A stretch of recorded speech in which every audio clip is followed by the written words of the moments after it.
there's just a super strong tendency to cheat because models are so eager to get reward, and they are developing a real interesting mix of kind of theory of mind and what they call metagaming, reasoning about what kind of situation is this? Is this a real user? Is it a test? If it's a test, what is it testing for? But what are the odds that I'll get caught? I might actually be better off just going for it and cheating, even though I kind of know as the model that that's not really what the people want.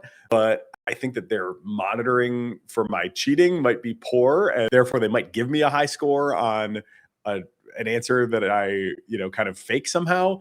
So even though I know that that's not what they want, my drive to get this super high reward is just so strong that I can't resist the impulse to cheat. And let's say you were given, a significant budget. Where would you allocate that budget? To buy, right? You want to bring in more talent, and we all know top tier AI talent right now is very expensive. So you want to make sure you have talented people who are motivated by your vision. You also want to empower them with compute that they need, because there is no point in bringing in talent and then not giving them resources that they need to be successful. You also need to find ways to bring more data, and you have to become creative with the way to bring more data. Some of it will come through deals, some of it may come through data annotation efforts, either internal or external. But either way, you have to pay for it. And I still believe in that lab in a loop setup, where you actually develop your own medicines in-house and understand what really matters for your model and plan. Because again, it's very easy to fool yourself with a benchmark. Like, hey, I show these good numbers here, my number is bigger than yours. But then if it does not translate into real progress, drug progress, then none of it matters. The energy is currently used at the memory. 95% are consumed by the memory, not by the processor itself. The less data you obviously fetch from the memory, the less energy you're using. So the parts of the community currently are optimizing on the 5%, trying to get things faster. On the simple math side, we decided on replacing the core, and by that supporting that a fraction of the data has to be shipped across the stack, and that in the end saves the energy, but also helps to improve on the performance side. I guess I would be not doing my job if I didn't say this does give me some real qualms about recursive self-improvement as a strategy, because if you have a problem like this in the recursive self-improvement era, there's no telling what happens when the models that are doing the training of the next models are themselves, now we're like in a real strange and potentially quite dangerous place. So problems like this, I think, suggest the value of keeping humans in the ML loop maybe longer than published timelines would lead one to. Good morning. It is Tuesday, August 25th, 2026, 9:03 a.m. Nathan, good morning. Good morning. Time flies. Indeed. Before you know it, we are at the end of August. Nathan, what is on your mind? Well, models behaving badly is on my mind, I guess, this morning, because just before this, I was reviewing an episode of The Cognitive Revolution that's going to come out in the next few days with Bronson Shane from Apollo Research. And he has a really interesting job. Basically, he reads chain of thought that the rest of us normally don't get to see at pretty remarkable scale. I've heard that he may have read more chain of thought from frontier models than like possibly anyone else on Earth at this point. It's basically his full-time job. And there are a number of, he's so deep down the rabbit hole that it was a fascinating conversation. He describes himself as cooked, which basically, that's his own terminology. Well, I guess it circulates a bit, but he's describing himself there as being just so deeply immersed in this chain of thought all the time that he sometimes forgets how weird it is to other people who haven't been down that rabbit hole with him. And I'd read some of this stuff before, but it was definitely eye-opening to get his perspective on it. And I think one kind of big takeaway is just the RL environments that we are using today are super opaque, right? We have this like very cottage industry of these RL environment makers who are selling to a few companies. They don't have much public profile. A lot of times their websites, barely have any information about them. They don't really need a public profile because they're just selling to like a couple companies and they talk to them directly. But the kind of result of this is it seems like these things are being kind of hastily put together, and the reward signals that they are creating are just not pure enough to support the scale at which the frontier companies are running RL. And the result is there's just a super strong tendency to cheat because the models are so eager to get reward, and they are developing a real interesting mix of kind of theory of mind and what they call metagaming, like reasoning about what kind of situation is this? Is this a real user? Is it a test? If it's a test, what is it testing for? And then debating, a lot of times like, okay, I think I could get a high score if I give this answer, but if I get caught, I might get dinged. But what are the odds that I'll get caught? I might actually be better off just going for it and cheating, even though I kind of know as the model that that's not really what the people want. But I think that their monitoring for my cheating might be poor, and therefore they might give me a high score on an answer that I, kind of fake somehow. So even though I know that that's not what they want, my drive to get this super high reward is just so strong that I can't resist the impulse to cheat. Very fascinating stuff. But I think that this leaves me feeling like we need some sunshine on these RL environments. They're clearly quite problematic. They clearly admit a lot of cheating solutions. And we don't know. I mean, probably the model companies know to a degree, but I think recent evidence suggests that they don't have a great handle on like what the weaknesses are in all these different environments. And as a result, they're getting these strange behaviors where the models are going to obviously, as we've seen, like extreme lengths. And so I was kind of thinking, how can we do something about this? And, I'm always looking for a new lightweight. It could be a regulation, but it could just be something that companies could agree with each other to do. And if a couple companies did it, it wouldn't really cause much, competitive trouble, but could create a lot of improved understanding and better supervision. And the idea is simply publish some of these RL environments, not necessarily all of them, right? They're investing a lot in them. Diversity is super important, but give us a sample on a rolling basis of what these RL environments are, so that the community can really dig in on them and see what the hell is actually being rewarded. And I strongly suspect that if we could get a bunch of Bronson-like minds focused on even a small number of RL environments, we would start to learn a lot about why these things are happening, what the weaknesses actually are, how to strengthen them, maybe how to improve monitoring. Although I came away from that conversation feeling like chain of thought monitoring is far from sufficient. Because one of the things that he said that was really interesting is you see the models go through tons and tons of different ideas about, again, what the nature of the situation is. What is this, a real task or is it a test? And what are they really looking for if it is a test? And somewhere in there, usually, or very often at least, they consider cheating.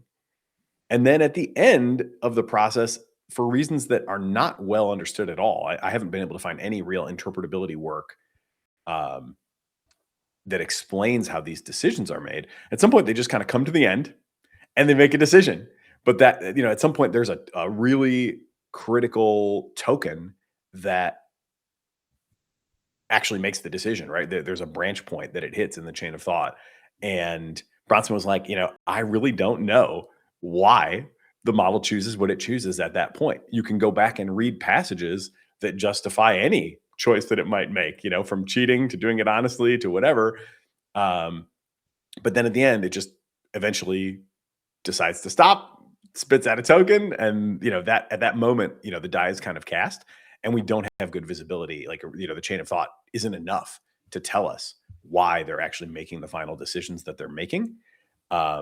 So yeah, I think we should get a little sunlight on the RL environments, and I would love to see what the community can figure out if even a sample of 100 of what must be tens of thousands of RL environments that the companies are currently using was put out there for people to explore. I think it would be a really revealing and healthy move for the AI community as a whole. So I think the one thing that I hesitate on is that they have had these discussions on not training on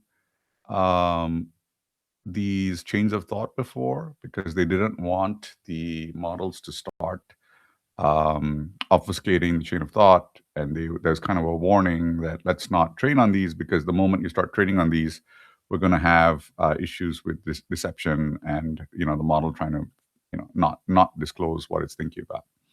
And so what it strikes me is that the closer you get to monitoring the chain of thought really intensively and punishing the model for that, the closer, and it doesn't have to be like a direct reward, right? Direct reward punishment. It can be a 1 or 2 staged reward punishment, where over time you kind of eliminate the models that you didn't like their chains of thought, right? You don't progress training, or you eliminate training methods that produce those chains of thought. And I think there is a kind of feedback cycle, even if you don't directly train, if you are monitoring the chain of thought very, very closely, and you make it a big deal, and you're like putting out data on it, and like everyone knows. I think that might be there is a feedback loop, or there could be a feedback loop that promotes a form of deception. And so that's the only thing that gives me a little bit of like hesitancy, because otherwise it totally makes sense. But yeah, well, this is a real worry for sure. I mean, OpenAI published, for me, one of the most important papers in AI safety research. I believe the title was Obfuscated Reward Hacking.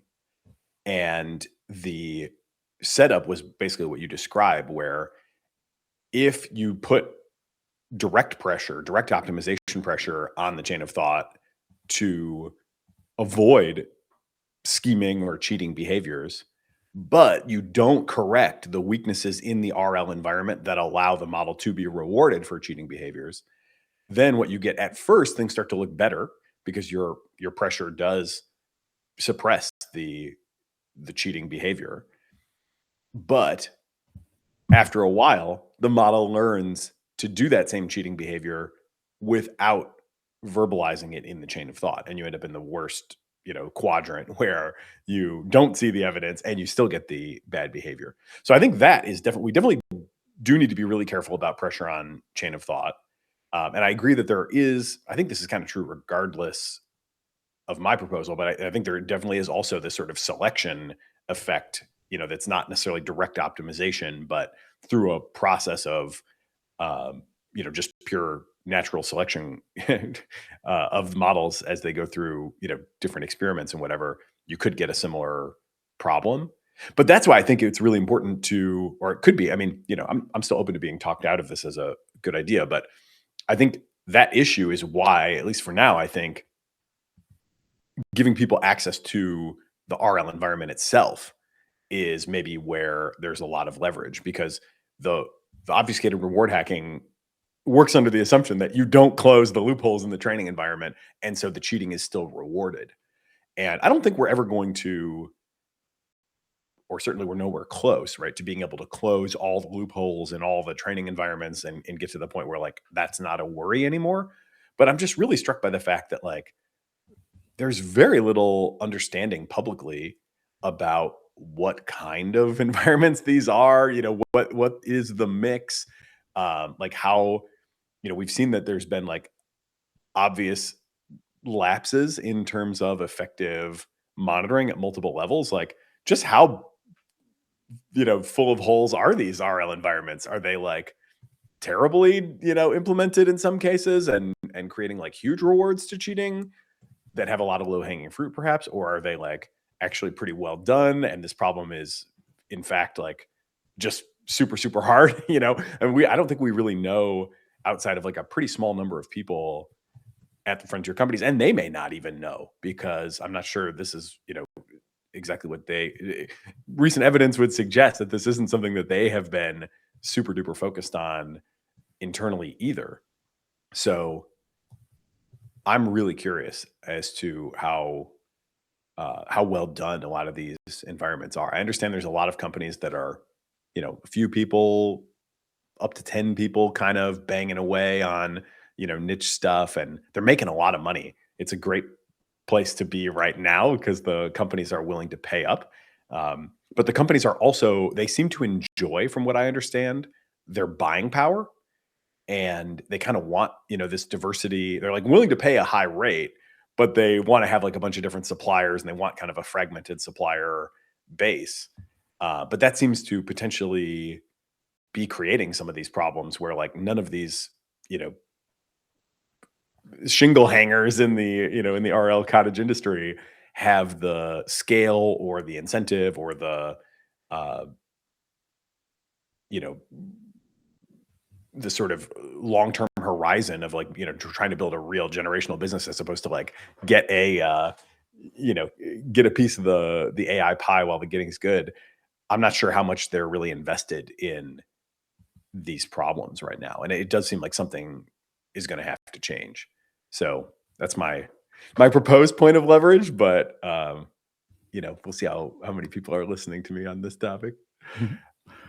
So let me segue a little bit here, and so this morning, Stanley Druckenmiller, who was George Soros's fund manager, he goes on the Wall Street Journal, and he publishes an opinion piece decrying the national debt, saying Scott Bessent shouldn't be doing yield curve control, and that we should cut the deficit.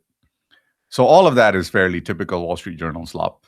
But in addition, it was quickly identified that Druck had published an opinion piece which was written by AI.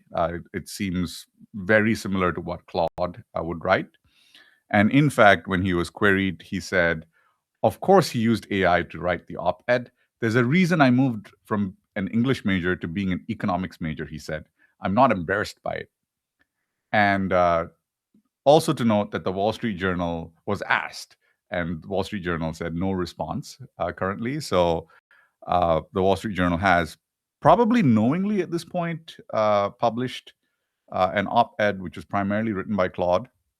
But it just goes to show, I think, that the core message matters, who says it matters, but who writes it maybe doesn't matter so much. And that is really upsetting to a lot of people. I'm with it though, to be honest. I mean, I'm searching around for what is the right form of hybrid authorship or joint authorship, tiered authorship. I'm not even sure we have the right language or paradigm to describe this yet. But I was thinking about all this chain of thought stuff because I was writing my standard intro essay to the podcast that will come out in a couple days. And I'm always looking at kind of different workflows for this. The original workflow, of course, I've talked about it a zillion times, was just here's 50 old essays, here's the transcript of the new one, try to adopt my format and style and write a new one for this transcript. That works pretty well. I usually end up rewriting those, I think, to a pretty high degree, because as much as the model can like write well, it rarely guesses what I want to say very effectively. So I'm always like reacting to its draft and being like, no, that's not really the point I want to make. That's not really the, the central focus I want to put on this. And I end up redoing it. But what I actually did this morning was different. It was a shorthand sketch of the core argument that I wanted to make. And then my instructions to Claude were like, okay, here's the 50 previous examples. Here's the transcript. Here's my sketch. Write me the full thing. And that, naturally like got a lot closer to something that I was ready to read and felt like actually worked, and made the points that I wanted to make. So I thought that was a pretty successful experiment. And yeah, I honestly, in some ways, like, I actually have the new ad coming for Anthropic, new ad read coming soon, which I wrote with Fable. But one of the lines in it that I sincerely believe, but is also like gonna maybe upset some people, is where the model excels, rewriting its work is more about vanity or a misplaced sense of duty than it is about integrity. So I'm like not really that worried at this point about, getting a high pangram score. I am worried about putting things out into the world that I believe in, but I think that it's definitely possible to put things into the world that both get a high pangram score and that I actually believe in enough that I really shouldn't be spending my time wordsmithing at the sentence level. Like I really am not improving on Claude's work much at all in many cases.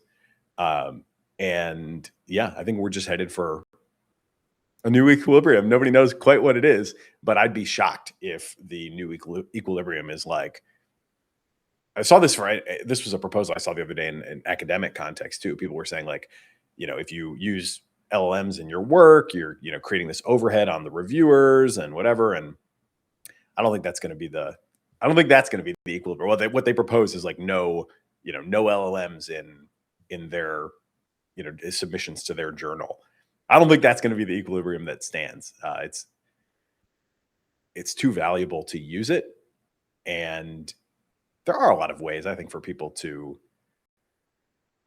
you should be evaluating content on the merits, I think, regardless of kind of isn't that the whole point of like blind review in the first place? Are we going to have blind review for people, but then, separate lane for AI? I guess we could, but it doesn't seem like that's going to hold to me.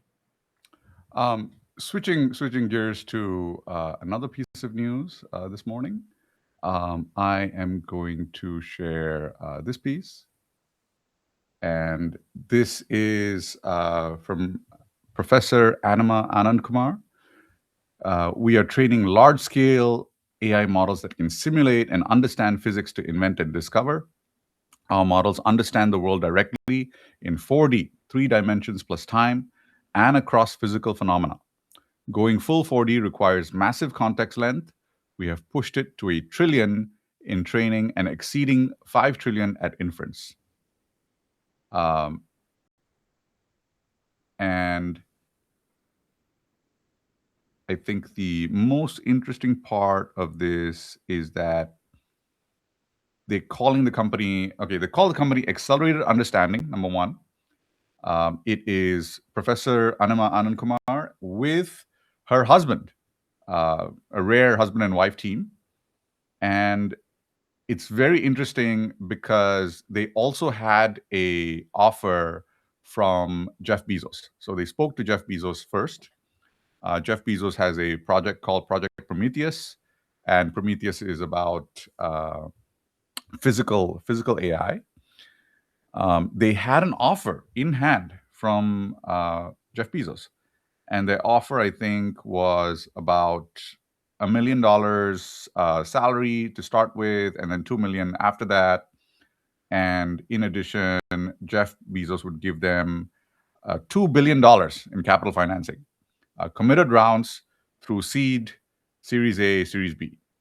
And they would get a 35% stake in the company for that. So they would retain 35% for the two of them, 65% to Jeff Bezos and his team. They'd get $2 billion, massive funding right out of the gate. and as well as salary. And they turned this down. And they went and they got their own funders. It is unclear who funded them, but it is known that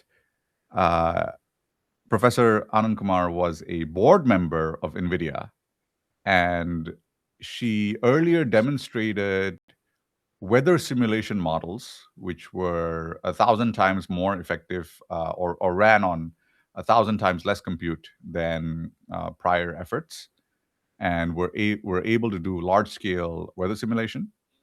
And so it is suspected that Jensen directly funded the company.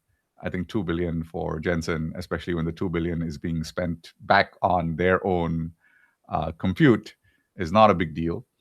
I find it notable because, even 5 years ago, what would have happened is that professors like Anand Kumar would have had a PhD team that they kind of incepted the idea within the lab, funded them for a couple of years to get, through the initial kind of like discovery phase, and then spun them out into separate venture-backed companies. And I note that the amounts of money involved are significant enough and the problems are significantly important enough that professors are leaving their tenures and moving full scale to AI firms, of which we've already seen a few also move to Anthropic. But yeah, it's notable. Yeah, this is an area where I think there is unbelievable value to be created. So it's not surprising that people would be ready to throw a couple $1 billion at a couple of Caltech professors. The same thing has kind of happened with Jeff Dean and gang recently leaving Google. Like, we are sort of seeing this phenomenon of it's like the last company we're going to found, or the last big project before the singularity. People are kind of revealing what they think matters most in the kind of last tour of duty that they're going to undertake, before the future becomes, totally opaque. So I think that is quite fascinating stuff. I'm a huge believer, for a long time, there've been a few things that I've been watching out for. And, going back to when I was first getting really deep down the AI rabbit hole, it was like I was using GPT-3 to write some copy. I was also using image understanding models to sort and filter images for quality and content, and then the image generation, and then text to speech, and then realizing, oh my God, it's the same architecture powering all these things. That means like there's probably not too many modalities that can't work with these kind of core, primitive components of ML architectures. And that also probably means over time, we're going to see integration of different modalities. And that's still something I'm kind of watching out for, is like, how are the modalities of LLM like reasoning and the sort of intuitive understanding of these different problem spaces going to come together? One thing I think we'll probably get into momentarily here is the Claude example from the last week or so, where Anthropic obviously said, Claude designed these binders. And I think our first guest can tell us more about exactly how that design process went, and like what role Claude played in it, and what other models were critical to making that happen. But I'm also watching for these understandings to become integrated in the same way that you can give a Gemini or a chat model now a prompt and an image, and it can understand those natively. When we start to see those things deeply integrated, those latent spaces, or those reasoning or understanding modes deeply integrated in the same latent space, it seems like it opens up just another insane frontier for discovery, because we can kind of, for a lot of these problem spaces, like we can only do the kind of abstracted reasoning or the tool calling. We just don't have any sort of native sixth sense of like, how's a protein going to fold, what's going to bind to what. And certainly in these like material science and physics realms, intuitions break down pretty quick. But the models, I think, can learn them in a way that will really be a paradigm change at some point. So that's probably a good segue for me to introduce our first guest for this morning. He is Sergey Edunov, Chief Technology Officer at Genesis Molecular AI. Sergey has spent over 2 decades building some of the most influential machine learning infrastructure on the planet. Most recently, he was a senior director of AI research at Meta, where he led the pre-training for Llama 2 and Llama 3, the open source models that millions of developers rely on every day. In 2025, Sergey walked away from the language model arms race. He realized that the scaling text-based chatbots is fundamentally different from understanding the physical and geometric rules of the real world. He joined Genesis to build what the industry calls molecular foundation models. His team is designing systems like their flagship model, Pearl, which predict how potential drugs bind to disease targets in 3 dimensions with sub-angstrom accuracy, a level of precision that goes far beyond what general-purpose AI can achieve. Sergey is here today because drug discovery has just hit a critical phase shift. Genesis recently rolled out an autonomous agentic system called Sapphire and published research proving that their models can speed up molecular screening by 500% while outperforming AlphaFold 3 on highly complex, flexible targets. We are going to discuss why he believes LLM architectures are boring, why popular AI benchmarks are fundamentally flawed, and how the hardest problems in artificial intelligence are now being solved in computational chemistry.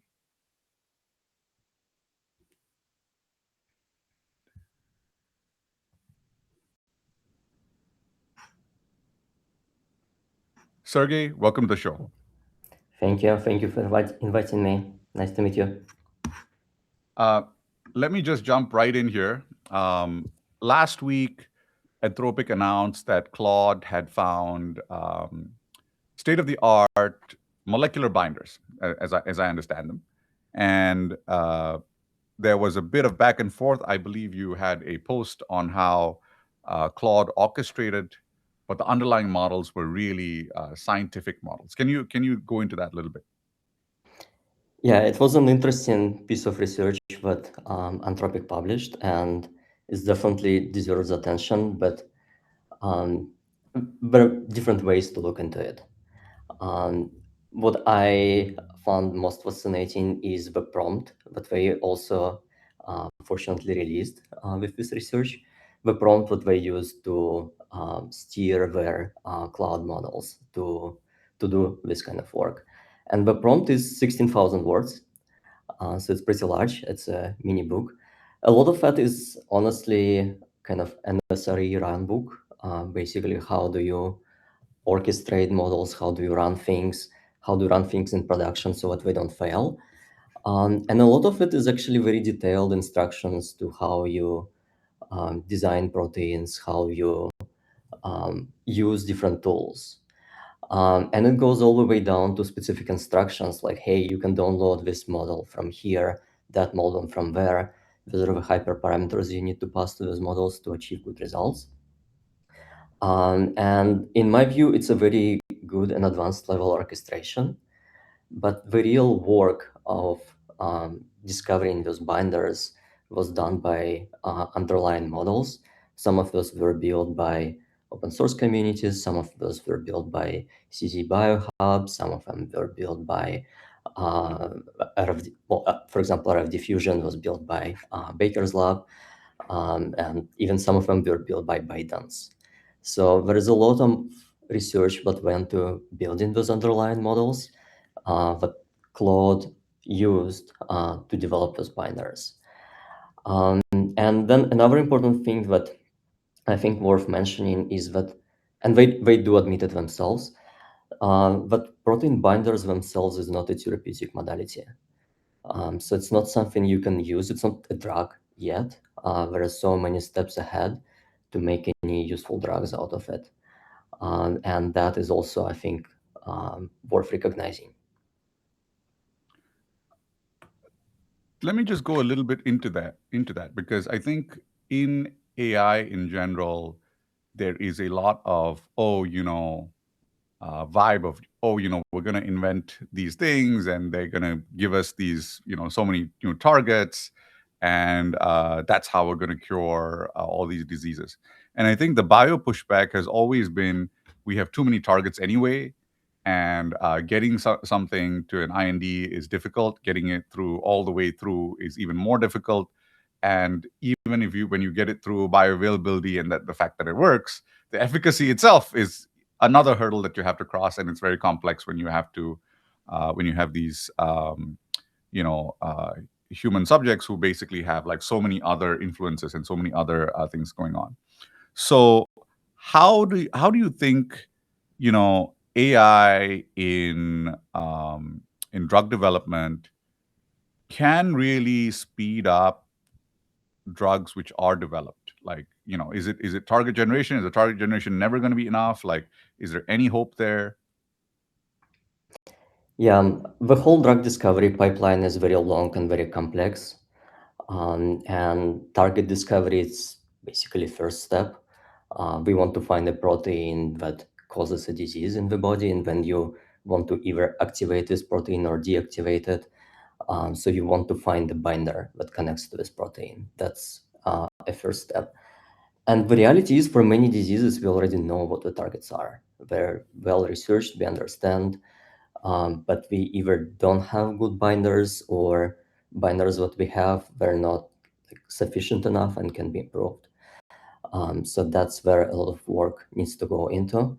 And that's what our company is focused on. So we are not focusing on biology, we're not discovering targets. We take over from the step where the target has been discovered already. We know the target. Now we need to figure out how do we design a key that connects to this target. In our case, it's a small molecule. And then just finding something that binds to a target is clearly not enough. It can bind to a target, but it can also bind to anything else, everything else in your body. There are like 20,000 proteins in your body. So if your molecule binds to every one of them, it's kind of gonna cause an issue. And some of those off-target proteins are particularly difficult. They tend to connect to a lot of potential drug candidates. And that is a known source of issues. So we don't only need to find the molecule that binds, we need to find a molecule that is selective enough, doesn't bind to everything else. And then we need to make sure it meets a lot of properties. For example, if your intent is to develop a pill, then whatever compound you produce needs to be soluble. That has nothing to do with binding affinity. So you have to be able to predict those properties as well. Then you need to predict all other sorts of toxicities. You need to predict how long this molecule is going to stay in your system. Will it be able to get delivered to a specific tissue? Like, for example, if it's a brain cancer, then it needs to penetrate blood-brain barrier. So you need to be able to predict all of those properties, and we are far from being solved on all of those. One question I have is just like, I totally understand the breakdown in terms of the division of labor that you're describing, where Claude is sort of taking the place of the human biologist and using all of these tools that were built for various, often quite specific purposes. How many people do you think are out there that can actually use a pipeline like that? And one thing I have heard from people at the intersection of AI and biology over time is like, we've got a lot of great models, but the biologists aren't really programmers. They're not really used to running these kinds of pipelines. And so there's been, as in many other parts of the economy, a sort of diffusion bottleneck where the human biologists are just coming nowhere close to maximizing the tools that are already available. And so I wonder, like how many people would you, obviously rough estimate, say are like in position to do that really well versus like how many people now that Claude can do it can just ask Claude to do it and get, that value. Is there, even if it is purely, which it is, like purely orchestration of these tools, is there maybe a step change in impact because of the accessibility that Claude brings to such pipelines?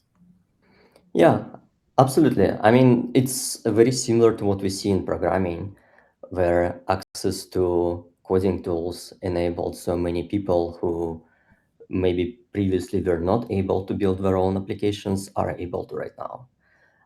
So Claude and like other tools, we ourselves were building Sapphire, which is also an agentic framework that allows us to orchestrate all of those underlying models. Those are super powerful, and they, in my view, create those 100x drug hunters that become much more efficient than what we used to have. It's true, but learning every single model and tool that is available on the market is very hard. Not only you need specialized domain knowledge to understand what is actually going on there, but you also need to learn how to use those tools in the most efficient way. And those tools change all the time. So having all of this abstracted away and driven by agent is potentially a super powerful innovation. So as you make your own model with Pearl, Prakash mentioned that the sub-angstrom resolution is, one of the big differentiators relative to other available models.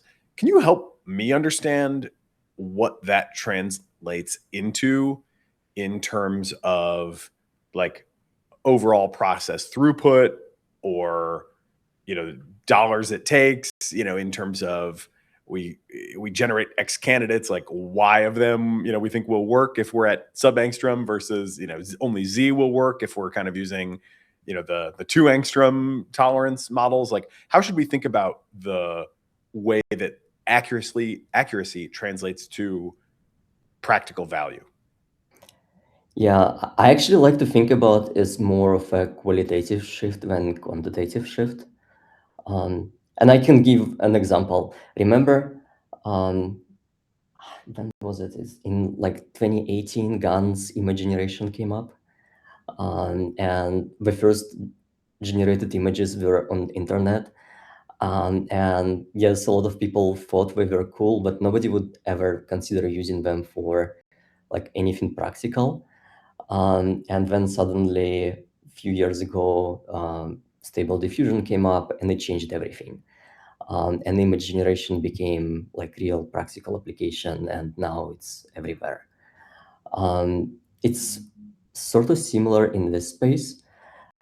Yes, you can use models to predict those molecules with lower precision. Like traditionally in research literature, people use 2 angstrom two angstrom accuracy.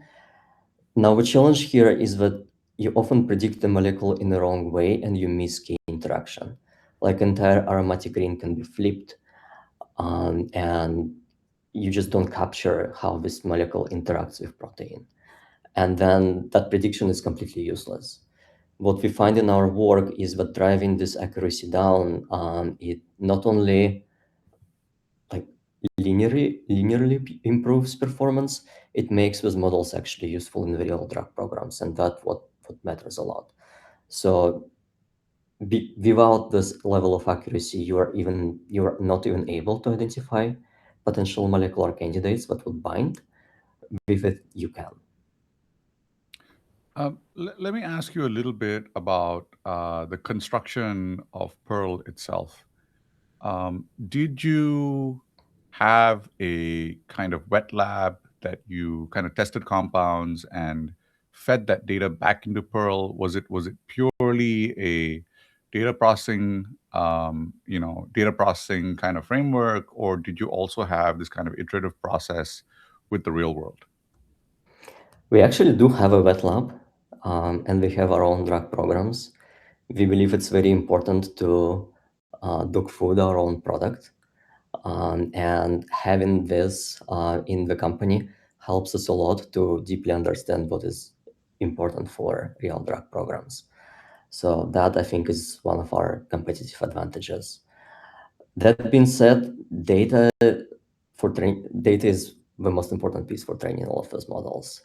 In that sense, AI for drug discovery is not fundamentally different from LLMs. We also care a lot about data. One major source of data that we have is through partnerships. Like our recent Insight deal expansion also comes with the data that we are able to use to train and improve our models.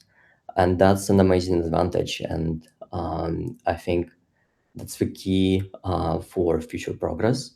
We do want to have more deals like that where we are able to train better and better models on pharma's data.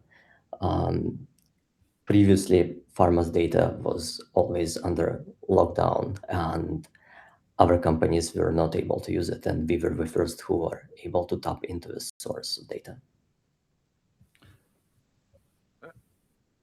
How do these pharma and AI company deals work? Like, not the Insight deal in particular, but let's say commenting on like one of the chai or some of the other deals.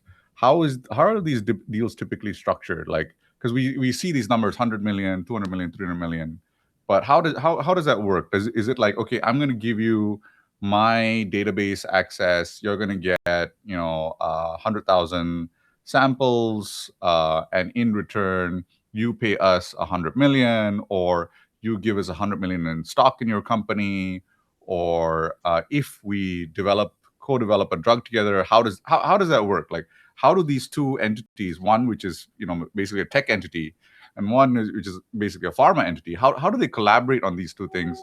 Especially when sometimes the tech company's valuations are way out of proportion to the revenues that it has. So how do these two kind of fit together? What does a typical deal structure look like? Yeah, there are different variations of those deals. They're not the same, and I think different companies pursue different approaches. There are some pure platform plays where you basically pay for play as you go. There are more partnerships-like approaches. Like in our case, our partnerships, we work together on a specific set of targets that are exclusive to this partner. And it's a close partnership. It's an iterative process. It's not like they give us a target and we immediately give them a molecule. We set up this partnership for a long term and we work together. And there are different ways to pay for those kind of partnerships as well. And I think industry has explored pretty wide variety of options, but general components include upfront payment to set things up and to make sure that both sides are invested into this, and then milestone or usage-based payments, and finally royalties. Those are standard components that go with those deals. And if you want to analyze those deals, it's important to look at all of those components. I see. So typically it's a pharma company says, okay, your technology is very interesting. We want to work together with you. We'll set up this partnership. There's some small amount to kind of set things up. And then as you deliver, then we expand, something like that. Correct. I see. How about on the architecture side? I've my agents dug into your writing history and found a couple of provocative quotes about how sort of not much has changed in language model architectures over the last few years.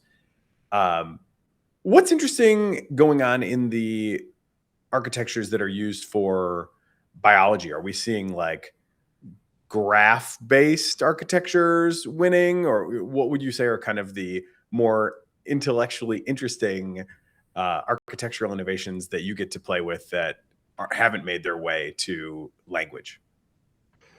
Yeah, I was definitely trying to be a bit provocative with some of those statements, intentionally so. Look, I joined machine translation team in Facebook AI research in 2017. That's the year when transformers came up and they were machine translation field paper.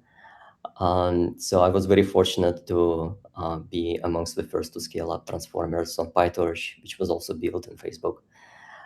And if I were to go to sleep in 2018 and wake up today and go into any of those LLM labs, I would be astonished by the value that those models are able to bring, how powerful LLMs have become.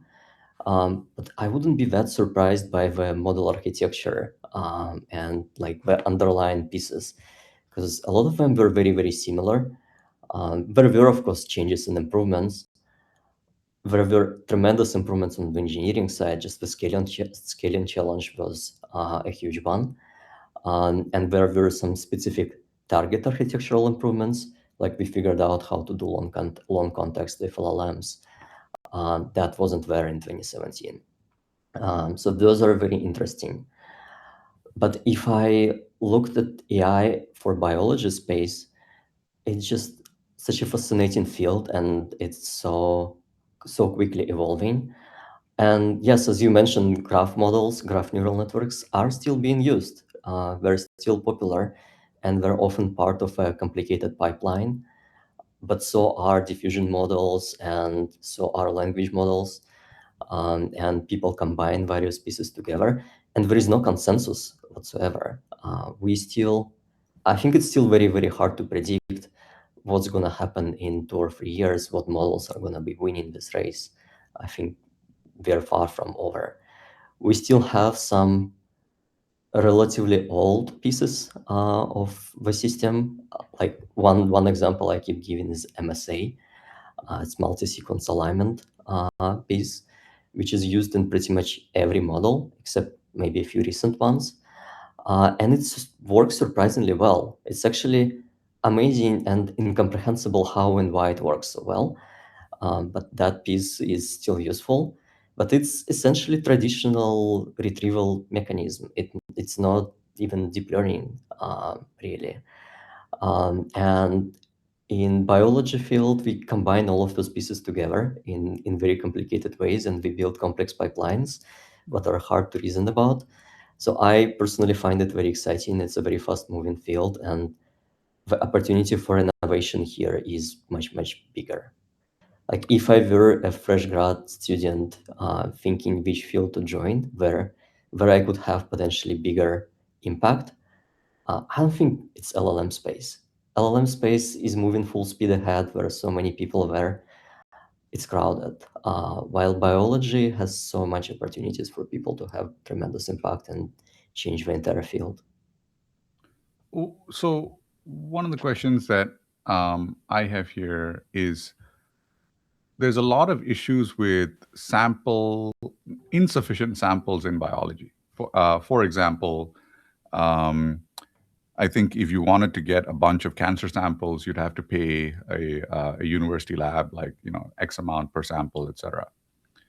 To what extent are your architecture decisions driven by needing sample efficiency? In the sense that with LLMs, at least you have this massive corpus of data that you can work with. And while for biology, perhaps you may have no more than 10,000 glioblastoma like samples in the world that are available at any time. So how does this work? Yeah, you're spot on. And we can't just scale the way LLMs were able to scale. The amounts of data is much lower in our space. And what it means that we need to build inductive biases into the models themselves to make sure that we use data in the most efficient way possible. And we've done it a lot. And again, that's what makes innovations in this field more interesting. As the time goes, you need to integrate more and more complex inductive biases into the models. Like integrating deep learning and physics is a particularly interesting field. Like how do you make sure that information you can derive from physics-based methods can connect together and work together with your deep learning models? I find it fascinating and very exciting area of research. How good are the coding agents? And obviously everybody knows that the frontier companies are very focused on getting their models to be good at ML research. Mhm. Personally, I think this is a little scary, but it could be less scary if it was applied to a narrower domain like biology and medicine, where I'd be less concerned about sort of a runaway loss of control process and more excited about the upside that it might have. Like, how good in your experience are frontier models getting at helping you explore architectural space? What are their strengths? I mean, obviously one of their strengths is going to be just prolific output, but beyond that, what other strengths do you notice that they have, and what sort of conceptual weaknesses do you notice if there's like a lack of taste? How would you characterize that lack of taste? Yeah, that's a great question. They're definitely very useful, and we have seen within Genesis a huge acceleration of our own efficiency. Like every engineer became so much more efficient now, building those models and trying stuff. Like previously, actually, we can go back to Anthropic's example. Like setting up and orchestrating all of those models, that would require several people to work for months before. And now Cloud can do it in a span of like a few days, probably. So that's pretty exciting, and that accelerates a lot of progress. And I think it's a very powerful innovation. Similarly, with modeling research, if I have a specific idea I want to try, those models are really, really good in implementing this idea. Or if I have a paper that I want them to implement in our code base and just run with it, they're very much capable to do so. Where I think they lack is generating these novel ideas. In my experience, they tend to go into the rabbit holes of kind of exploitation of incremental improvements rather than trying to rethink things from the ground up and design something that would be groundbreaking, or at least has a chance to be groundbreaking. So that piece is, I think, still missing. I don't know how you can make models better than that. I guess you need to figure out how to do a RL loop that goes like all the way and unroll it so many steps beyond. So that might be a little bit challenging. So human taste is still very, very important in this field. The UK AC report on the sort of cyber attack, supply chain attack, social engineering episode from the Mythos model said that they had rollouts going up to 100 million tokens now. So it does seem like there's room there if we can, we'll see what the presence or absence of Eureka moments looks like. Well, I guess one other kind of question that would inform for me how much acceleration we should expect to see from agentic help is, how good are the scaling laws? How reliable are the scaling laws at small scale in the domains that you work in? Like if we give finite compute budget to an agent and say, okay, here's, you got this many flops to work with, and here's like a dozen different ideas. If they plot a scaling law at small scale across all these different ideas, would you expect that those scaling laws will hold, and that very small scale experimentation is enough to make good predictions about which architectures will really work at high scale? Or do you instead, alternatively, you could say, well, no, it doesn't really work that way in our domains, and there's no substitute but running the high scale, no substitute for running the high scale experiments? Yeah, it's a bit more nuanced in our domain, in part because there are many challenges here. And maybe we can start with the most basic ones, like how do you even measure your model performance? Evals are still very, very limited. Like in the language field, you have so many different ways to evaluate model performance, and everyone is free to pick their own metric. Some of them are more stable, some of them are less, and some of them more predictive of the ultimate model performance, some of them are less, but you have a choice. In our field, the number of potential evals that you can use to even measure model performance is much lower. And then a lot of the evals that are currently available are particularly noisy. So if you are operating at a smaller scale, you may have challenges to even capturing improvements in performance, like simply because of the noise level of your evaluations. So that's one real problem. The other thing is, in our space, we don't just have one model, right? Like, okay, structure prediction is one problem, and it's what a lot of people are focusing on. But again, the reality is you need to be able to predict potency or binding affinity. You want to be able to predict all of the ADME properties. And those might be entirely different set of models on entirely different sets of data with their own ways to measure performance. And ultimately, a lot of evaluations need to be prospective, meaning you need to be able to predict and then synthesize and then measure, rather than retrospective, where you have some evals and you just measure performance on those. So there are all sorts of challenges like this that require more iterative process in developing those models, rather than like, hey, let's just put all of the data together, run a bunch of experiments, pick the model that performs best on this data, and go with it. I have a question for you, which is a little bit of a segue. So I believe you signed a deal with a clinical research organization in China in order to do some work there, and you have a design make test loop that you are running with them.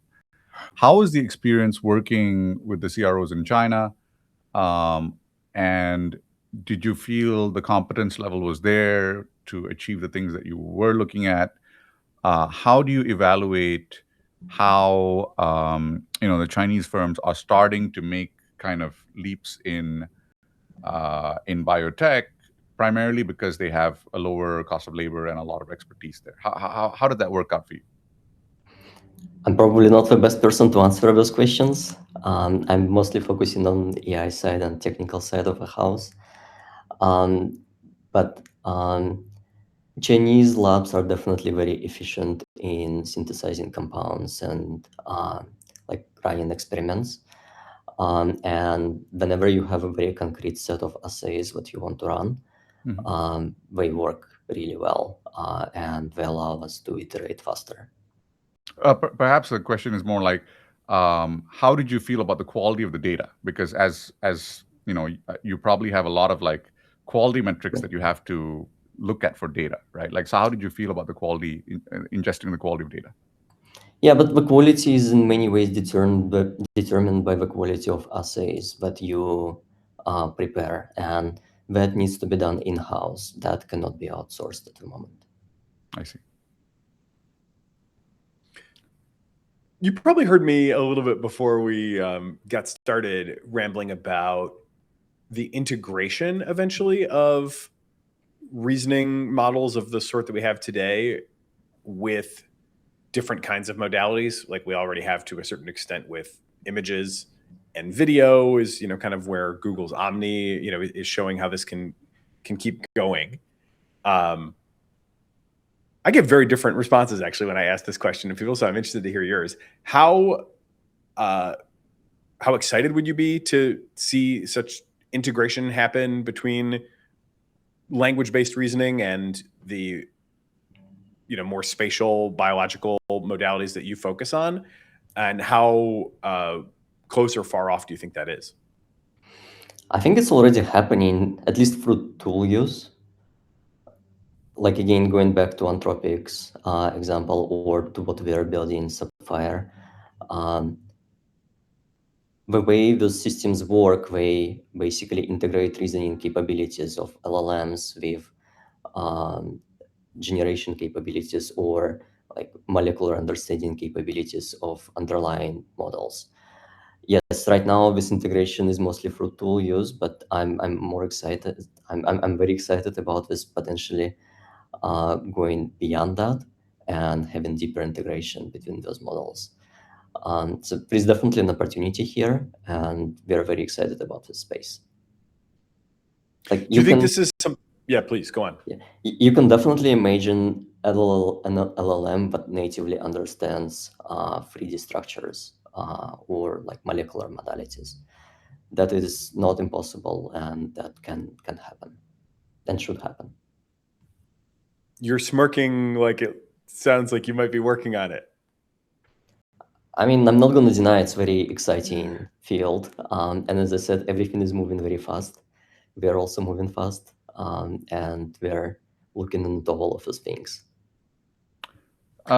Speaking of moving fast, so there was an announcement this morning about from a company called Accelerated Understanding, which I think they came out with a DFT prediction model. How would that kind of discovery integrate with your pipeline? Is it something that feeds into the rest of your models and that your models can use, or is it something that displaces your models? I unfortunately haven't seen this announcement, so I'm not aware of the details. In general, I think it's better to use all the tools available. Because look, the ultimate goal for us is to make as fast progress as possible in drug discovery. Our patients are not really like, I mean, the diseases we're fighting, they're very devastating diseases. Yeah. And the sooner we can help the patients, the better it's going to be. So I would prefer to use every tool possible to make as fast progress as possible. And I would encourage more innovation in this field. I think we will all benefit from it.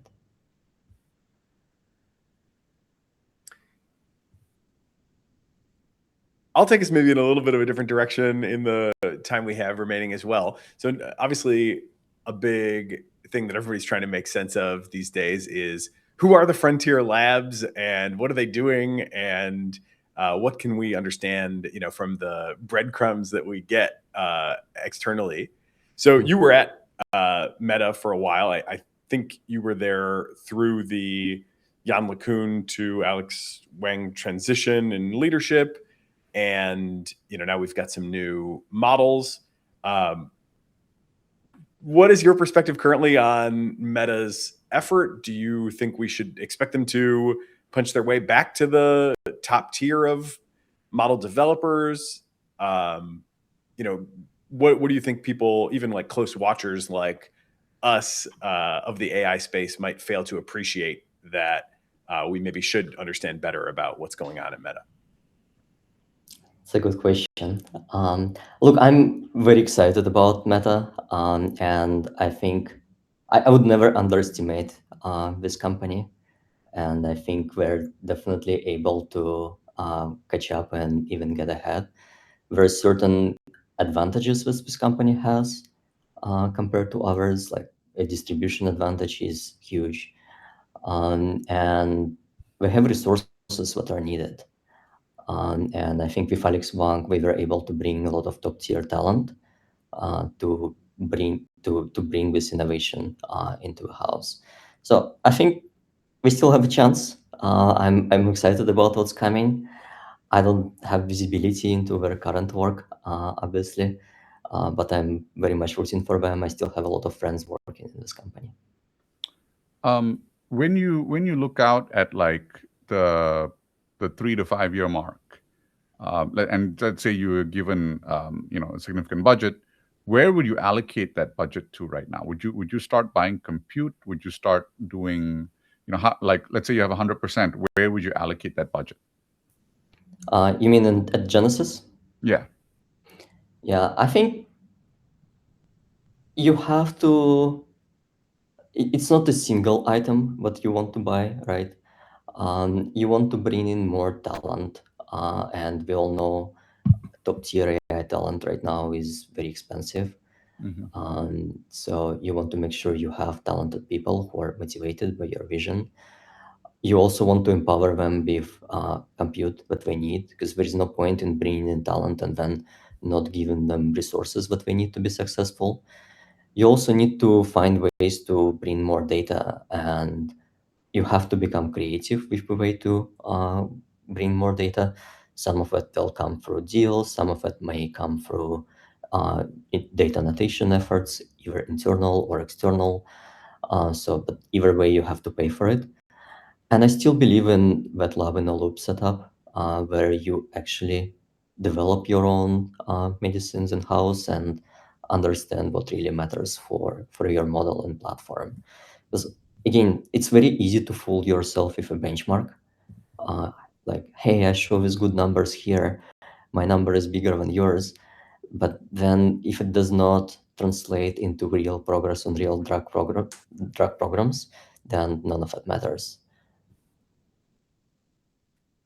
So maybe a companion question, this will be my last one, is what would you request from philanthropists, if that's how the kind of the things that you're thinking about investing your resources into? You've got, obviously, Zuckerberg is, putting serious resources into trying to lay foundations for advances in biomedicine with the BioHub, and the Collison brothers are doing some incredible stuff with Arc Institute, and we'll probably see more of that coming as incredible wealth starts to become liquid in the AI space too. What sorts of things are better done by philanthropists, and what would your kind of wish list be for the likes of BioHub and Arc Institute to bring forward for companies then to build on top of? Yeah, I think it would be interesting, and we're doing it, to go beyond the current frontier and explore areas that are very hard for a commercial company to pursue. Like in our case, we're working on real drug discovery programs. So our models were very down to earth, solving real practical problems. But I really admire cell biology and models that are deeply understand cells. Like virtual cell modeling is a very interesting area. There is a future potential here, but it's a bit farther down the road. I don't think it's like really practically applicable right now in real programs. But it's necessary that somebody is working on them, on those areas. And I admire those companies for doing that.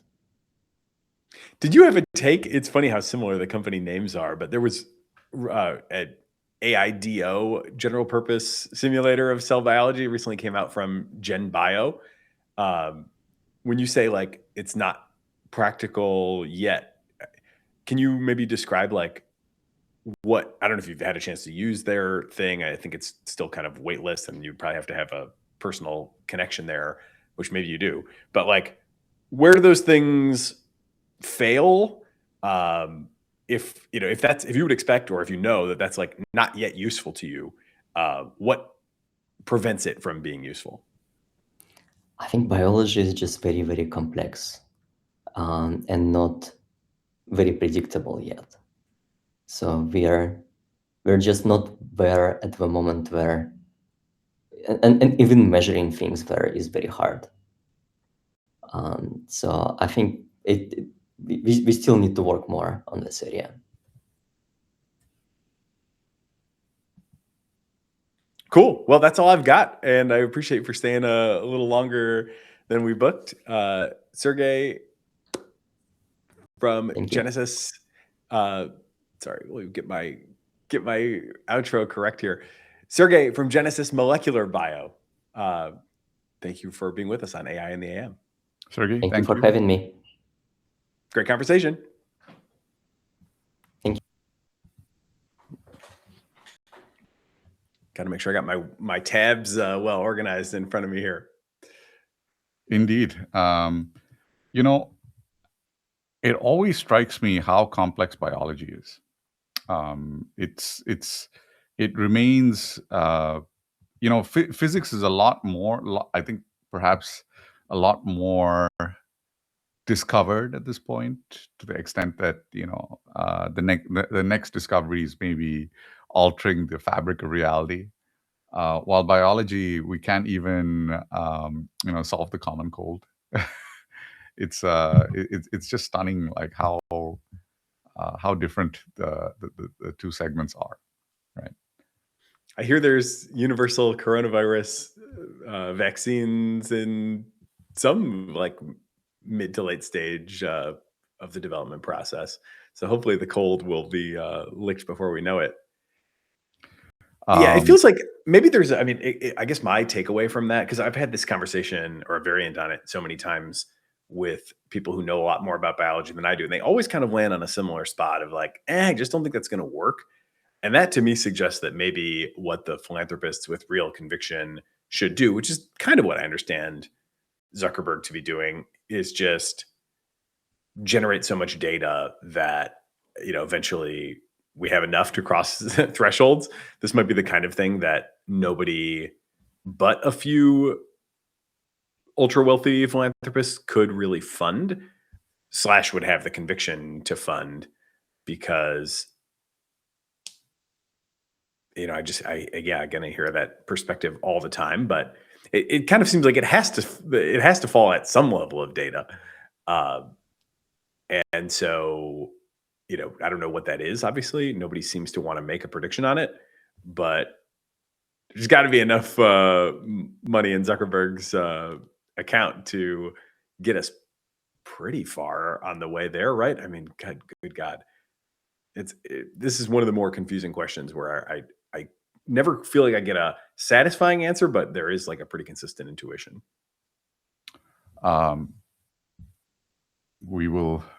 We will see, I guess. Let me bring on our next guest. And let me do a quick intro. Our next guest is Dr. Michael Förtsch, a physicist and entrepreneur attempting to rewrite the physical rules of how artificial intelligence is powered. Dr. Förtsch earned his doctorate at the Max Planck Institute for the Science of Light, where his work in quantum information processing earned him the prestigious Otto Hahn Medal. In 2018, he founded Q.ANT, a Stuttgart-based deep tech company that builds native processing units, chips that compute mathematically complex AI and scientific workloads using light instead of electricity. While the broader technology industry pours hundreds of billions into standard silicon and pins its long-term hopes on a distant, fault-tolerant quantum future, Dr. Förtsch argues that the immediate solution to the data center energy crisis is analog photonic computing. His hardware is not a speculative science project. Q.ANT's second-generation processors are currently deployed at major European supercomputing centers and are commercially accessible via the cloud. He's here today to explain why 95% of data center energy is wasted moving data, how computing natively with light solves this fundamental bottleneck, and what the future of AI drug discovery looks like when our hardware finally catches up with our software.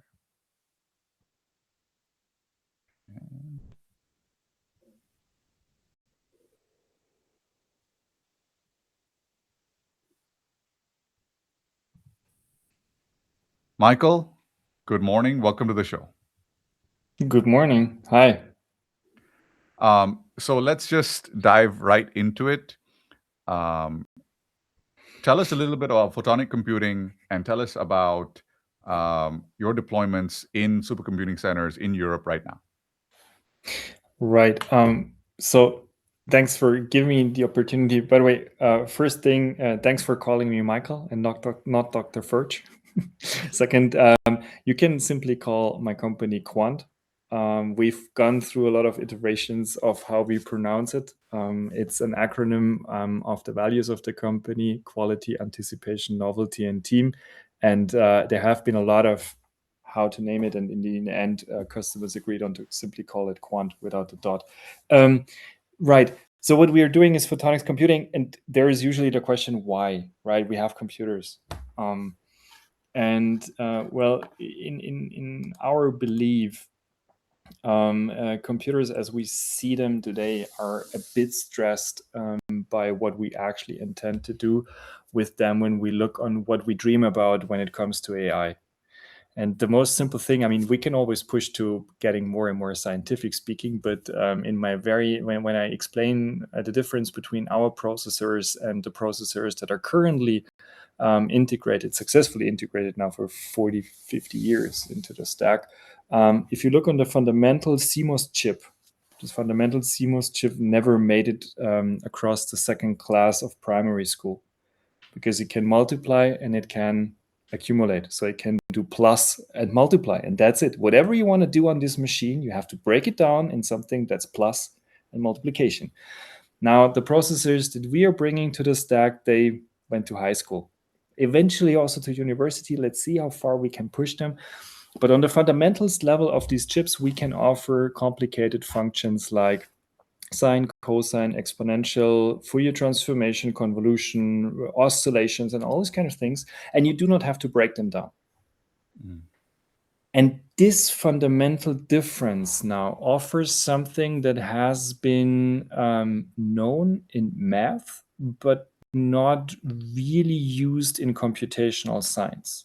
So in math, it's clear that you can sort of trade amount of data or data complexity into function complexity. That's well known when you talk to mathematicians, but it never paid off in the computational science part, because everyone starting such a revolution knew in the end we still have to break it down on fundamental operations of plus and multiplication. So all the algorithms that are currently out there have always been developed with the knowledge that in the end it has to be simple. And that's something that we offer, and that's what we started to demonstrate on and have demonstrated on use cases, that we on the one end provide a new processor, and this at the other end opens doors to algorithms that can allow artificial, so AI models, networks that come with the same result but a fraction of the data. And when looking to the stack, let's take a 3 nanometer node regular stack. The energy is currently used at the memory. 95% are consumed by the memory, not by the processor itself.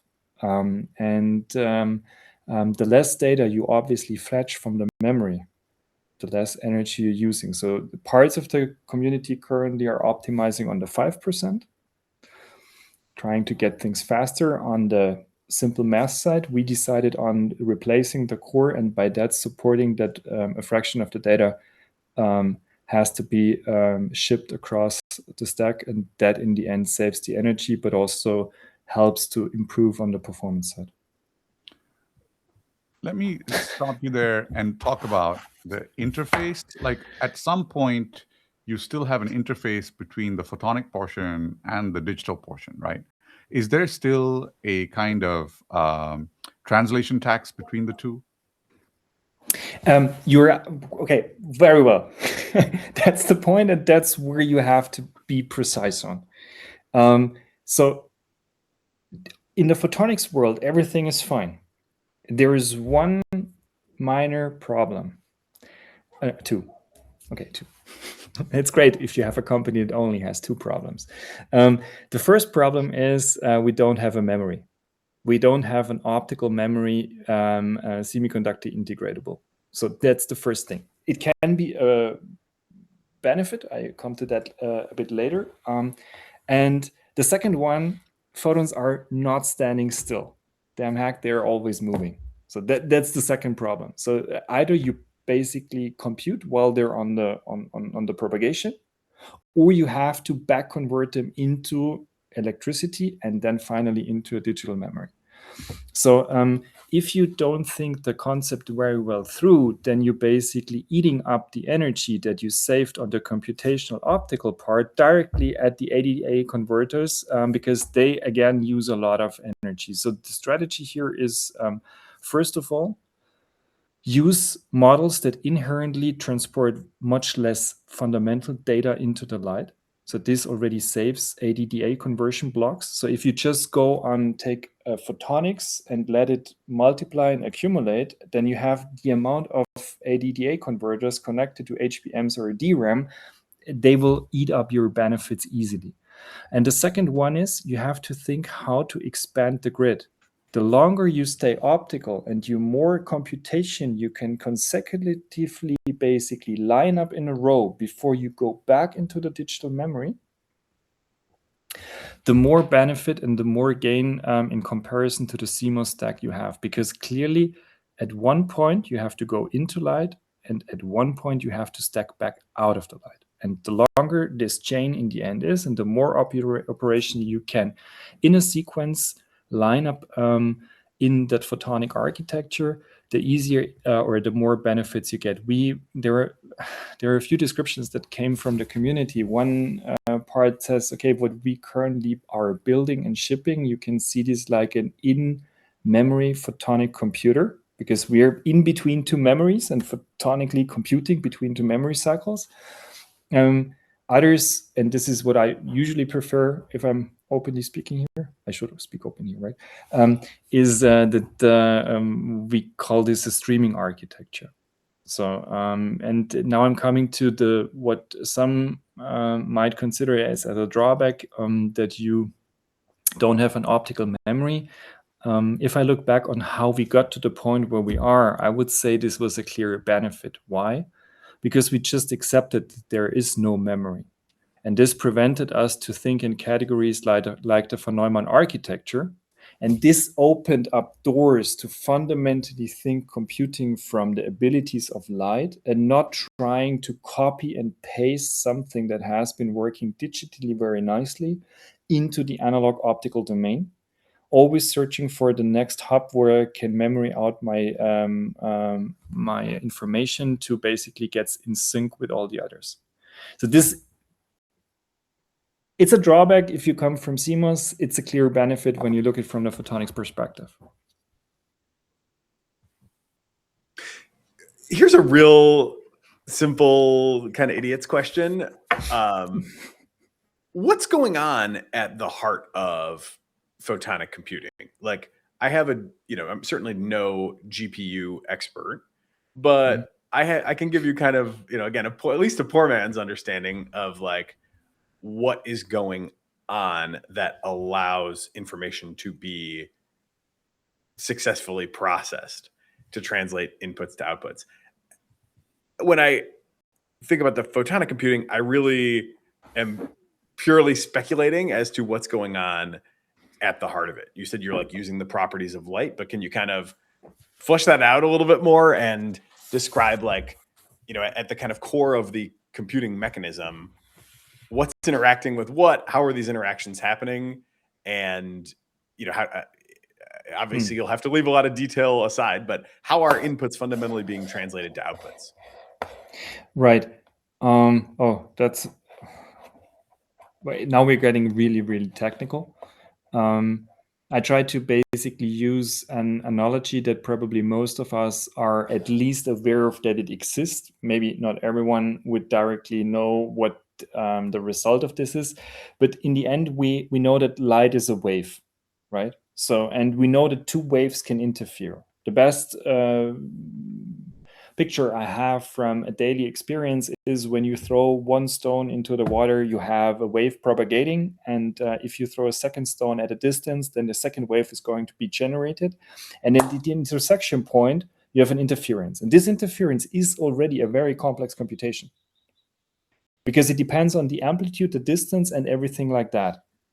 So when you accept that there is more than just one mathematical space where you can describe your problem in, then you can effectively describe every problem by wave functions in light.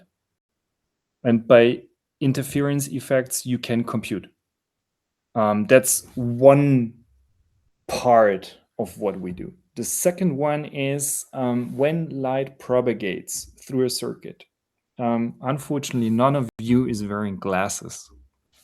And why I'm saying that, I'm not sure what to you and the audience here a Fourier transformation means. Effectively, it means, for instance, converting from a time domain into a frequency domain, or converting from that's probably the best one, or from amplitude into phase. But so basically, there is always a consecutive space, and it's a very powerful mathematical operations that's for mathematicians often used in order to simplify the problem in terms of you reduce the amount of data to describe the actual problem. Unfortunately, this function or this operation is very expensive in CMOS, but light, when you wear glasses, they're continuously transforming the state space, so basically the picture, into decay space onto your retina without using any energy. So when light goes through a diffractive medium, it naturally does this operation. The only thing is you need to know how to exploit it and now to get this into a circuit, but then it's basically a passive element that can perform Fourier transformations free of charge. The same is true, for instance, for something that's currently very interesting for AI models in the state space domain. You need oscillations, damped oscillations. So you start an oscillator ringing, and then it's damped, and basically you have something that's looked like a damped oscillator. That's something, a passive element in optics. You can just bring it on the die, you can tune it, set the frequency, and effectively what it does, it's a cavity. It does exactly what this mathematical operation wants you to do for the model. And there are a lot of these analogons that we're developing. So when you ask what we at Quant are doing, so we currently have the full value chain under control. And when I say this, it sounds a bit crazy because we have it from the material, from the wafer production. We have a pilot line. We own the pilot line for the chips. We have the processors team that basically builds PCI Express cards that have inherently an optical core, but are connected via digital interfaces to the x86 stack. We integrate everything, and we also take care about the algorithm space. And this junked hand in hand means the algorithms guy have an application and a problem. They describe it in functions that are natively operatable in light. The chip team then looks on how to bring these functions natively onto the circuit, and the integration team then builds the processor. So as I understand it, you guys earlier this year demonstrated a object detection model compiled from PyTorch using an interface, a software bridge called Daisy Tuner onto your stack. What are the translation steps which are occurring between a normal PyTorch and your stack in between? So what we did together with Daisy Tuner was we took PyTorch as the standard model library, and together with them, we built a compiler that ported this model directly onto basically machine code that was executable by the Photonic processor. I mean, in the end, it's a translator, right? A compiler is nothing but translating from one language into the other. And this compiler actually translated it from PyTorch into the machine language of our processor. Which in the end also demonstrated, and why did we do this? Because we've often been asked, okay, great, you're doing the chip, but then you need something like, okay, I'm not making advertisements for this company, but you need something like CUDA. And we said, no, we don't actually need that. And not because we are claiming we don't need it and have something different, but the photonics architecture works fundamentally different.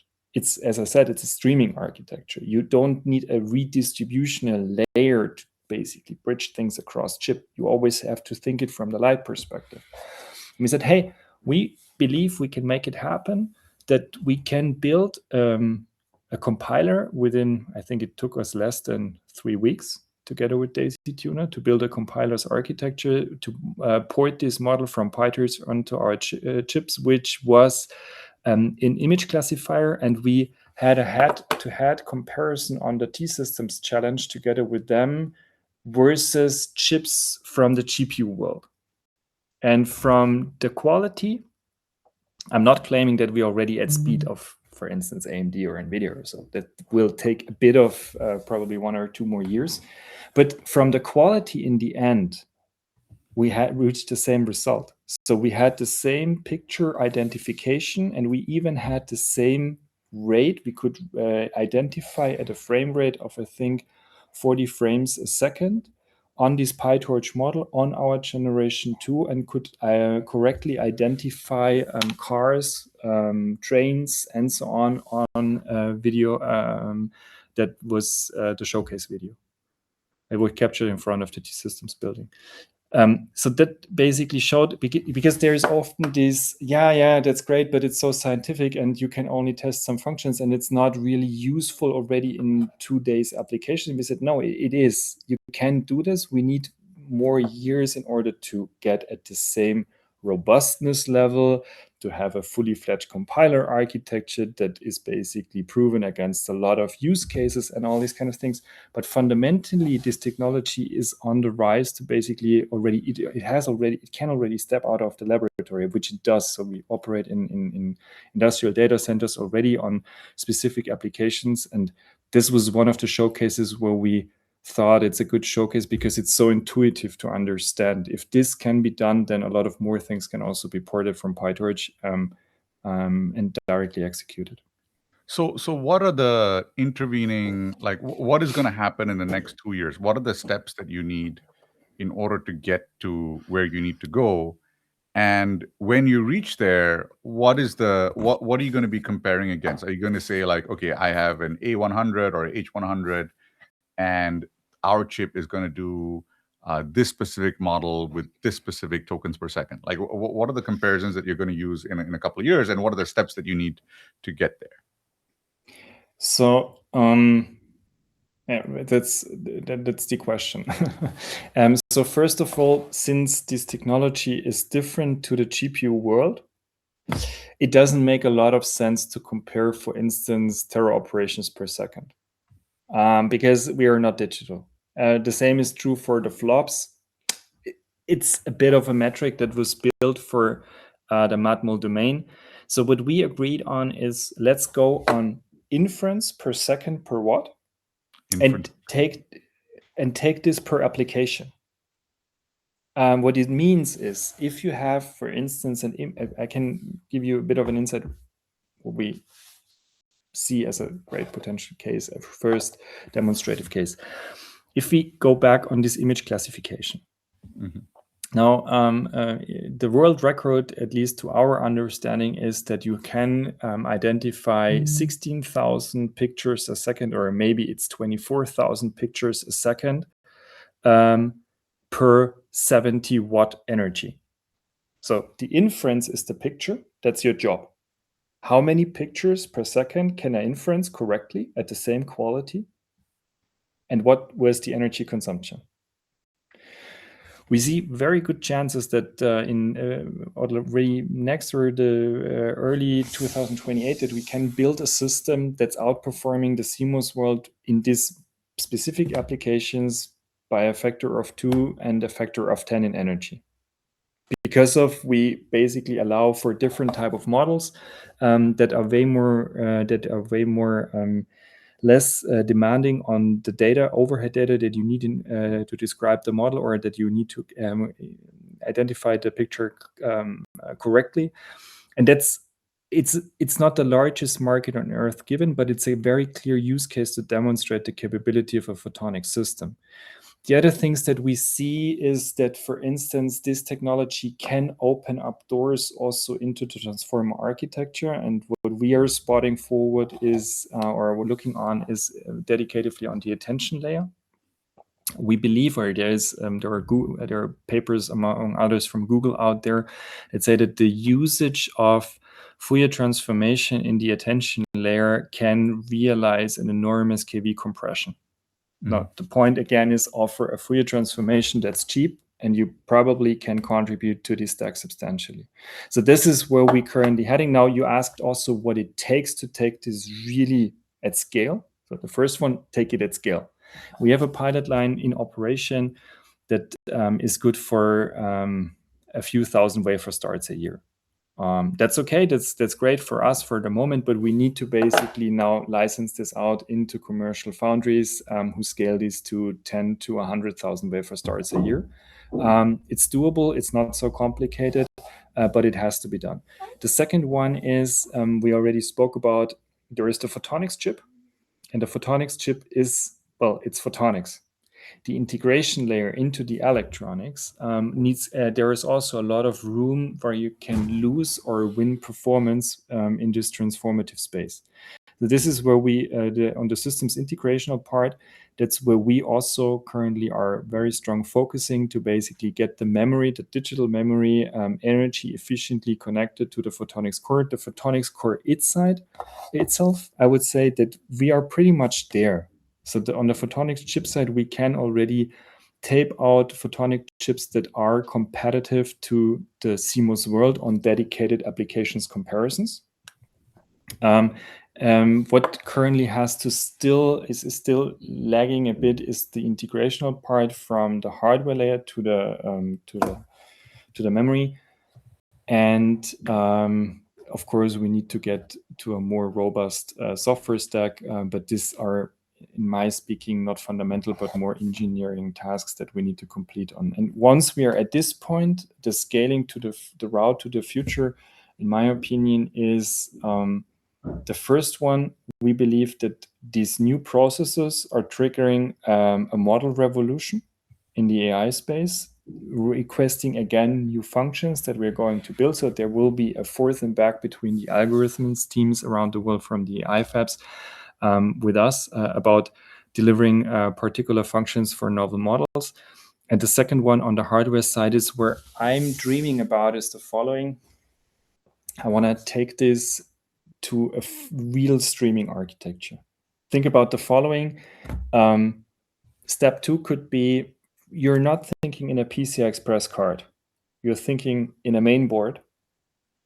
And the main board has a host CPU for the operating system, ADDA converters on the beachfront, and then you have 32, 48 photonic chips optically fully connected, and you stream it across these chips, and then you go back into the digital memory.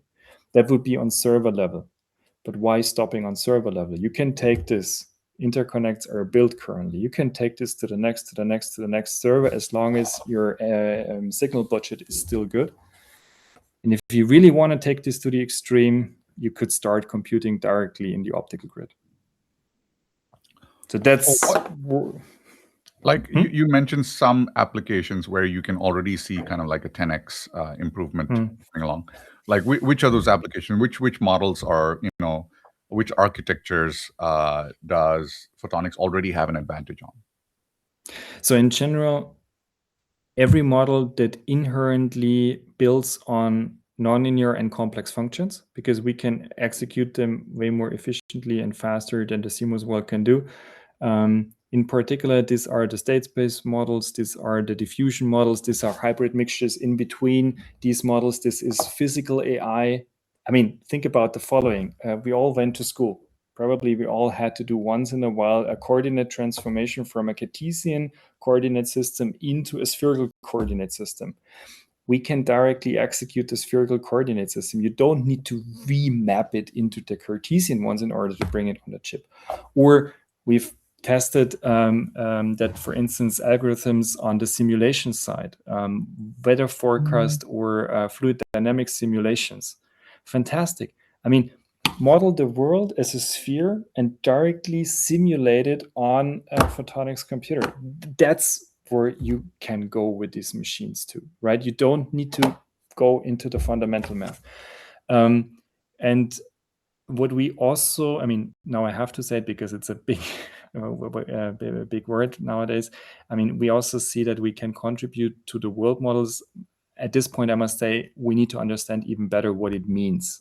I'm very open here. So, well, everything that I said so far, we have a clear mathematical model in mind. The world model category is fascinating. And if we would model the world, we would do it as physicists would do it. We would use harmonic oscillators. That's how the mechanical world is modeled. And that's at the heart of our computing. And this is what we currently also look into. When you look at your supply chain, right, how much does your supply chain overlap with the standard GPU supply chain and manufacturing process? And how much is going to have to be invented anew in order to scale this? I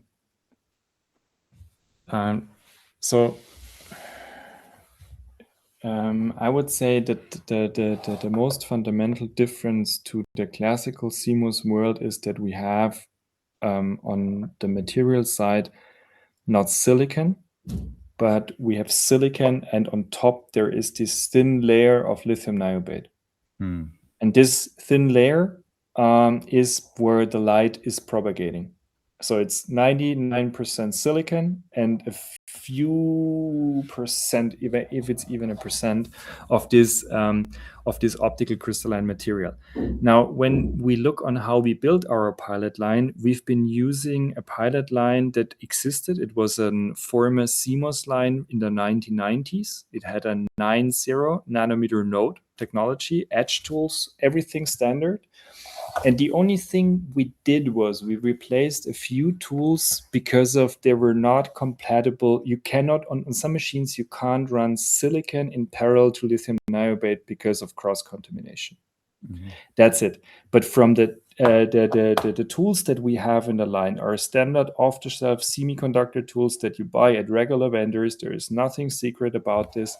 The secret is that the processing strategies of the thin film lithium niobate, they're owned by Q.ANT, and they're different to the silicon strategies. But in the end, you do exactly the same. You have a wafer, you build a mask on it, you structure the mask, you etch into the mask, you remove the mask again, and then you have your structured wafer, you dice it, you passivate it, you package it, and then you build it, bring it up on the processor. So from that perspective, does the industry really have to change?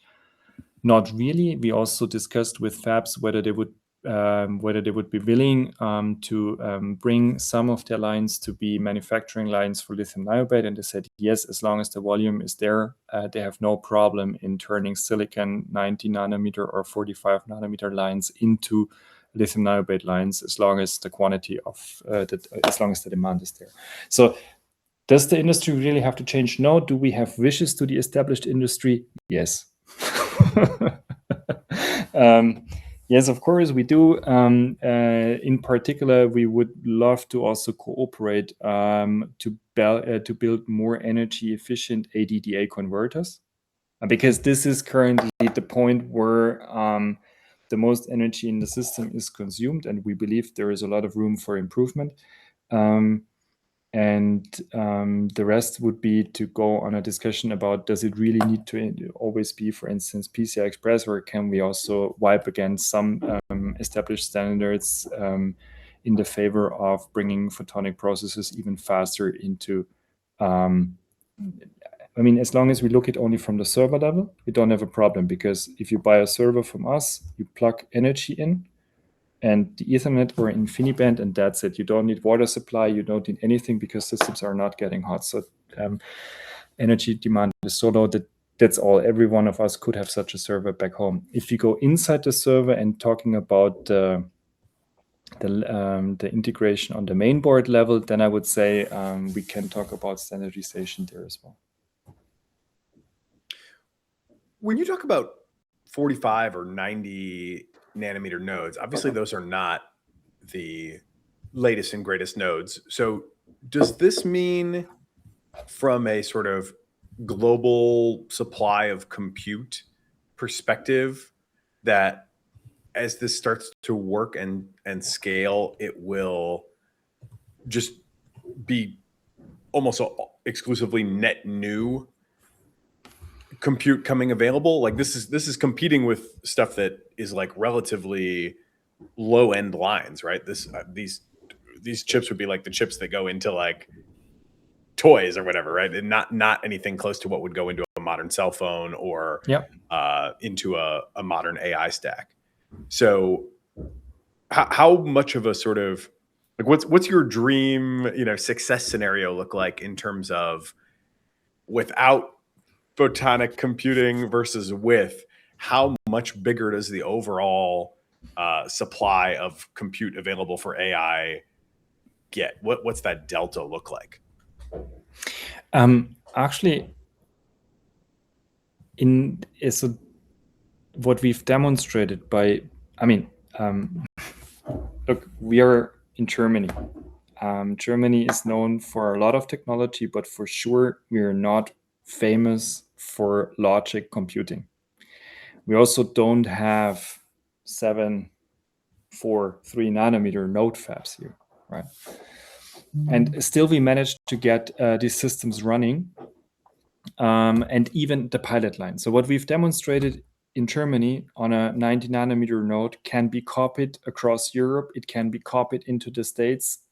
It can be copied across the world. So if this technology starts winning, actually you can turn a lot of existing fabrication sites without the necessity to rebuild new ones into fabrication. So the bottleneck that we currently having in access to latest node fabs and discussions about business cases, whether the business case will still hold for a 2 nanometer node. I'm not judging on it, but the discussion is on. They are not there. So this technology can become, I wouldn't say democratization, but effectively it is reducing the complexity of the supply chain by half. So at this point, we're from the wafer to the processor nearly self-supplying. And that's another angle where I see that this technology, beside the beautiness of the performance, the reduction in energy, but simply the production capabilities that this technology offers to scale, they're so much easier than going on a 3 to 2 nanometer node, eventually being picked up by a MPW run somewhere next year mid, and then getting your hero chip back and then trying to get volume behind the line because it's damn expensive. It goes through the whole process, right? A mask on our side is cheap in comparison to a mask layout on the logic CMOS, and so on and so forth. So all these dimensions are offering great capabilities to, on the one side, reduce production, or at the same side increasing the volume very rapidly. So if we don't get this at the scale that you would like to see it delivered, and we're looking back and saying, why didn't it work? What would be the couple candidates for the remaining really hard problems that could derail the whole upside of this? Are there got to be some still left, right? That aren't easy to solve? So this is the question, if we're not making, so I'm sorry, I was a bit puzzled. So the question is, what happens if photonic compute doesn't make it to success? What would be the alternatives? Is this the question? No. Well, that's an interesting one too, but I meant more like, if you're not ultimately able to succeed in scaling in the way that you want to, why would that be the case? What would be the failure, the most likely failure points? The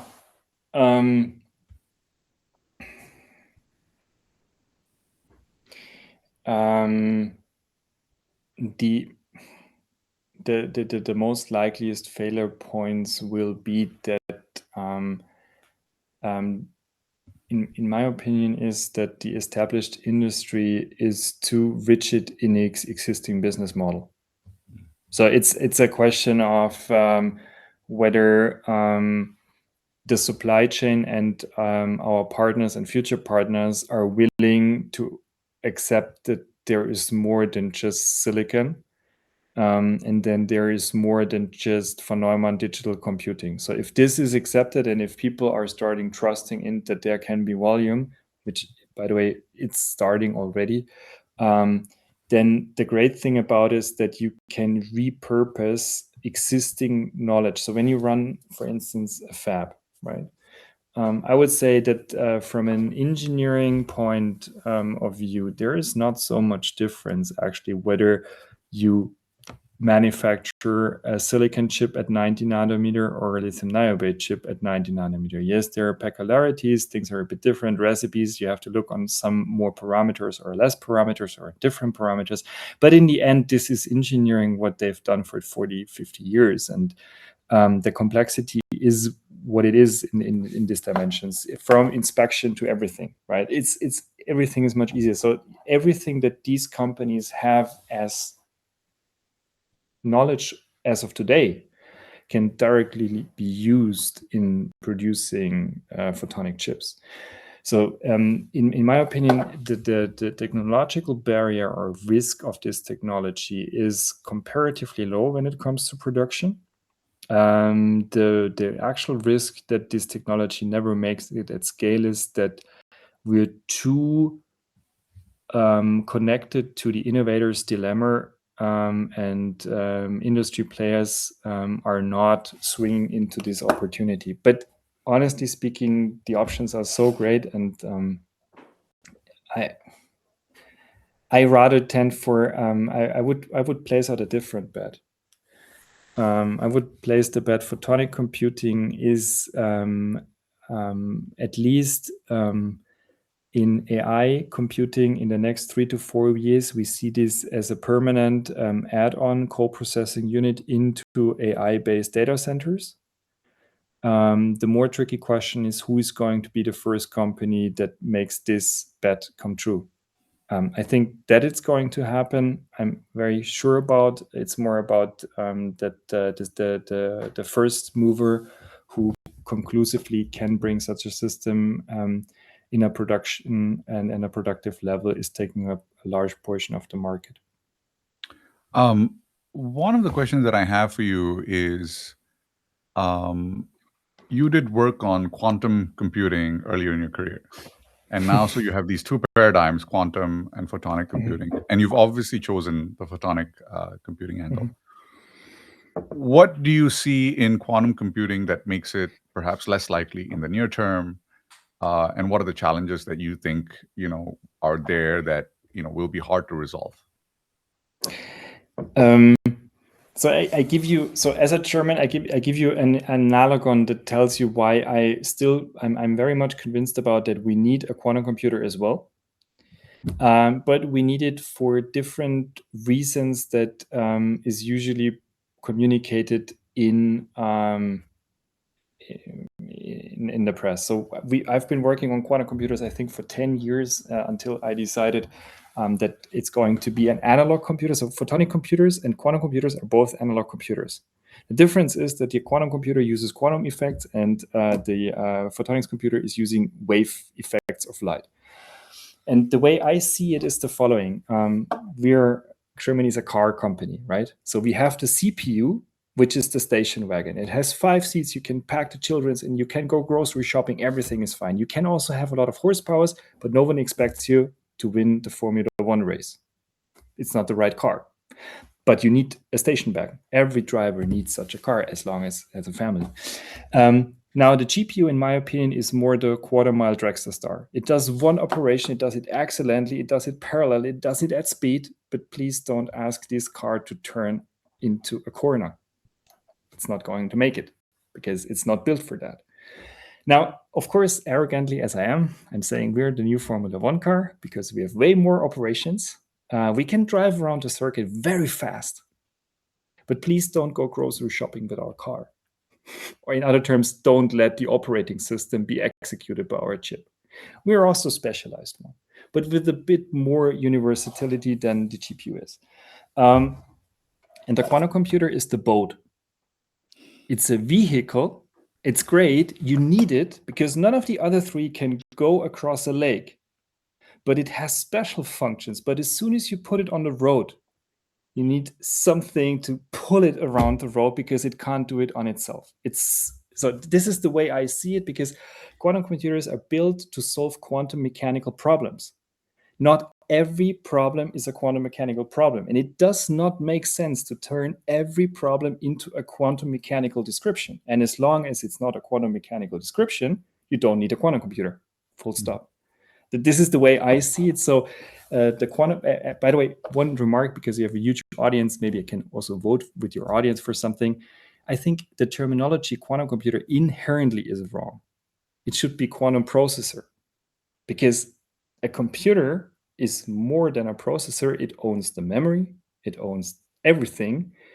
And what we are building are quantum processors. They're yet again coprocessors to the stack. And there are a lot of wonderful literature, and there are great scientific papers about even hybrid systems between how a quantum computer in conjunction with a classical computer can accelerate things. It's exactly the same with the car and the boat. If they join forces, you can go across the lake and the street. It's a great analogy. I wish I was smart enough that I had to develop such extended analogies to explain my work to people who can't get it at the foundational level. Maybe last one for me. If there's a popular investment strategy that's become a bit notorious for mix of reasons recently, that is looking for what's going to be the scarce component as new kinds of systems scale up. I think you may have already kind of answered this, but what would you say are the bottlenecks that people should be investing in now to be able to supply the future at scale that you envision, and obviously make a little money along the way? So if if people want to basically get a significant share of this success, I would encourage them to search for legacy fabs and turn them into production capacities for this technology. It's not so expensive in the investment, but the same fab out of a sudden can sell the same square millimeter of die at a much higher price, because the value of the chip or the problem it out of a sudden solves is so much bigger than bringing a 90 nanometer chip into a child's toy at $1 of the toy. Yeah, that makes sense. How about the digital to light converters? That was what I thought you might say. Yeah, but that's not. I think this is not an investment. That's a technological problem. Okay, now I got your question. So that's on the engineering side, where we need to basically get into the component space together with the semiconductor experts to develop miniaturized, lightweight, or less consuming ADDA converters. That's something that the whole photonic industry, us, photonics computing, and the interconnect I'm betting about, are dreaming about. So those who solve that problem have a gigantic market in the photonics space in interconnect and computing. But is it an investment? Yes, of course, it's always an investment point. But I would say that this is I would encourage the universities in this field to be genius enough to have the IP and then team up with one of the global partners in that field to get it at scale very soon. So that's my dream there. Nice, thank you. It sounds like the easier money's to be made converting old fabs. Eventually. One last question from me. To what extent have you seen workflows inside your company being converted to use AI tools in the last 6 months? It's exactly 6 months. So yes, we started to use AI internally in many categories. We have so far not used it for R&D purposes, but what we are definitely doing is from sorting the email inbox to basically writing meeting minutes to also structuring our database that we find our stuff again. that was basically the points where we've so far been using it. There have been discussions about whether AI could also accelerate chip design. Mm-hmm. But as of this point, at least what we've seen, it needs a bit of work. And now I'm coming to something where, where maybe two things have together. The chips that we're building are inherently harmonic oscillators. So the best thing would be to simulate a photonics chip with a photonic processor. That would be the optimal point, because we would simulate the system with its own dog food, essentially. That's something where we might start activities very soon. At least we have some scientific thoughts to do that in the future. Your own form of recursive self-improvement. Dr. Michael Förtsch from Quant, thank you for joining us this morning. Thank you very much. And when you come to Germany, we have great technology, and in the meanwhile, also coffee. You're always invited. Best. Bye. Thank you very much. Thank you. Fascinating stuff. I mean, I wish I was smart enough to understand it as deeply as I would like. I truly feel like, I mean, I can sort of, step through the Fourier transform notion, but my intuition is still pretty limited in terms of how it really works. I found that his explanation was probably one of the better explanations that I've come across. As you know, to kind of restate the explanation, I guess what he was saying is that if you have a digital chip, you have this kind of like, electronic wave, and then you have a semiconductor, and then it decides if it's a 1 or a 0. If it's above a certain level, it's a 1. If it's below a certain level, it's a 0. And with that 1 and 0, you can basically do addition and multiplication. And everything else that you do has to be a function of addition or multiplication.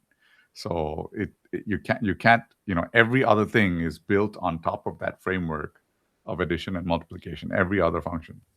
So if you have like a fast Fourier transform, it breaks down into like, hundreds or thousands of, FFT samples, which break down into,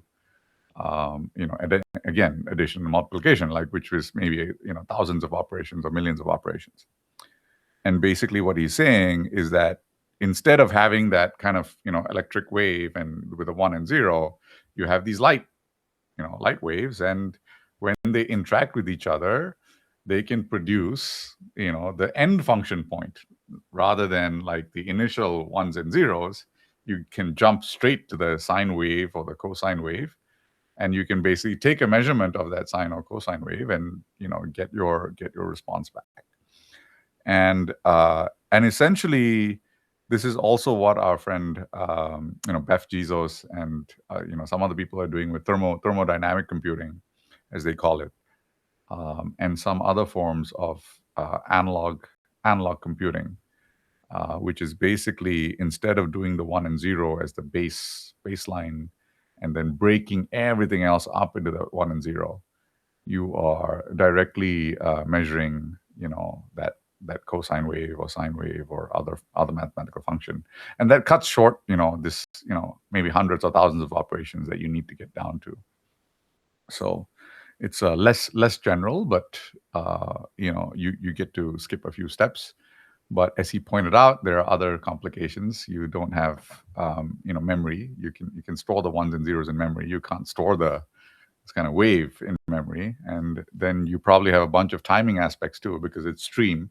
So it has to, if your streams are off, your cosine and sine wave interaction rates are off, like you get a different reading.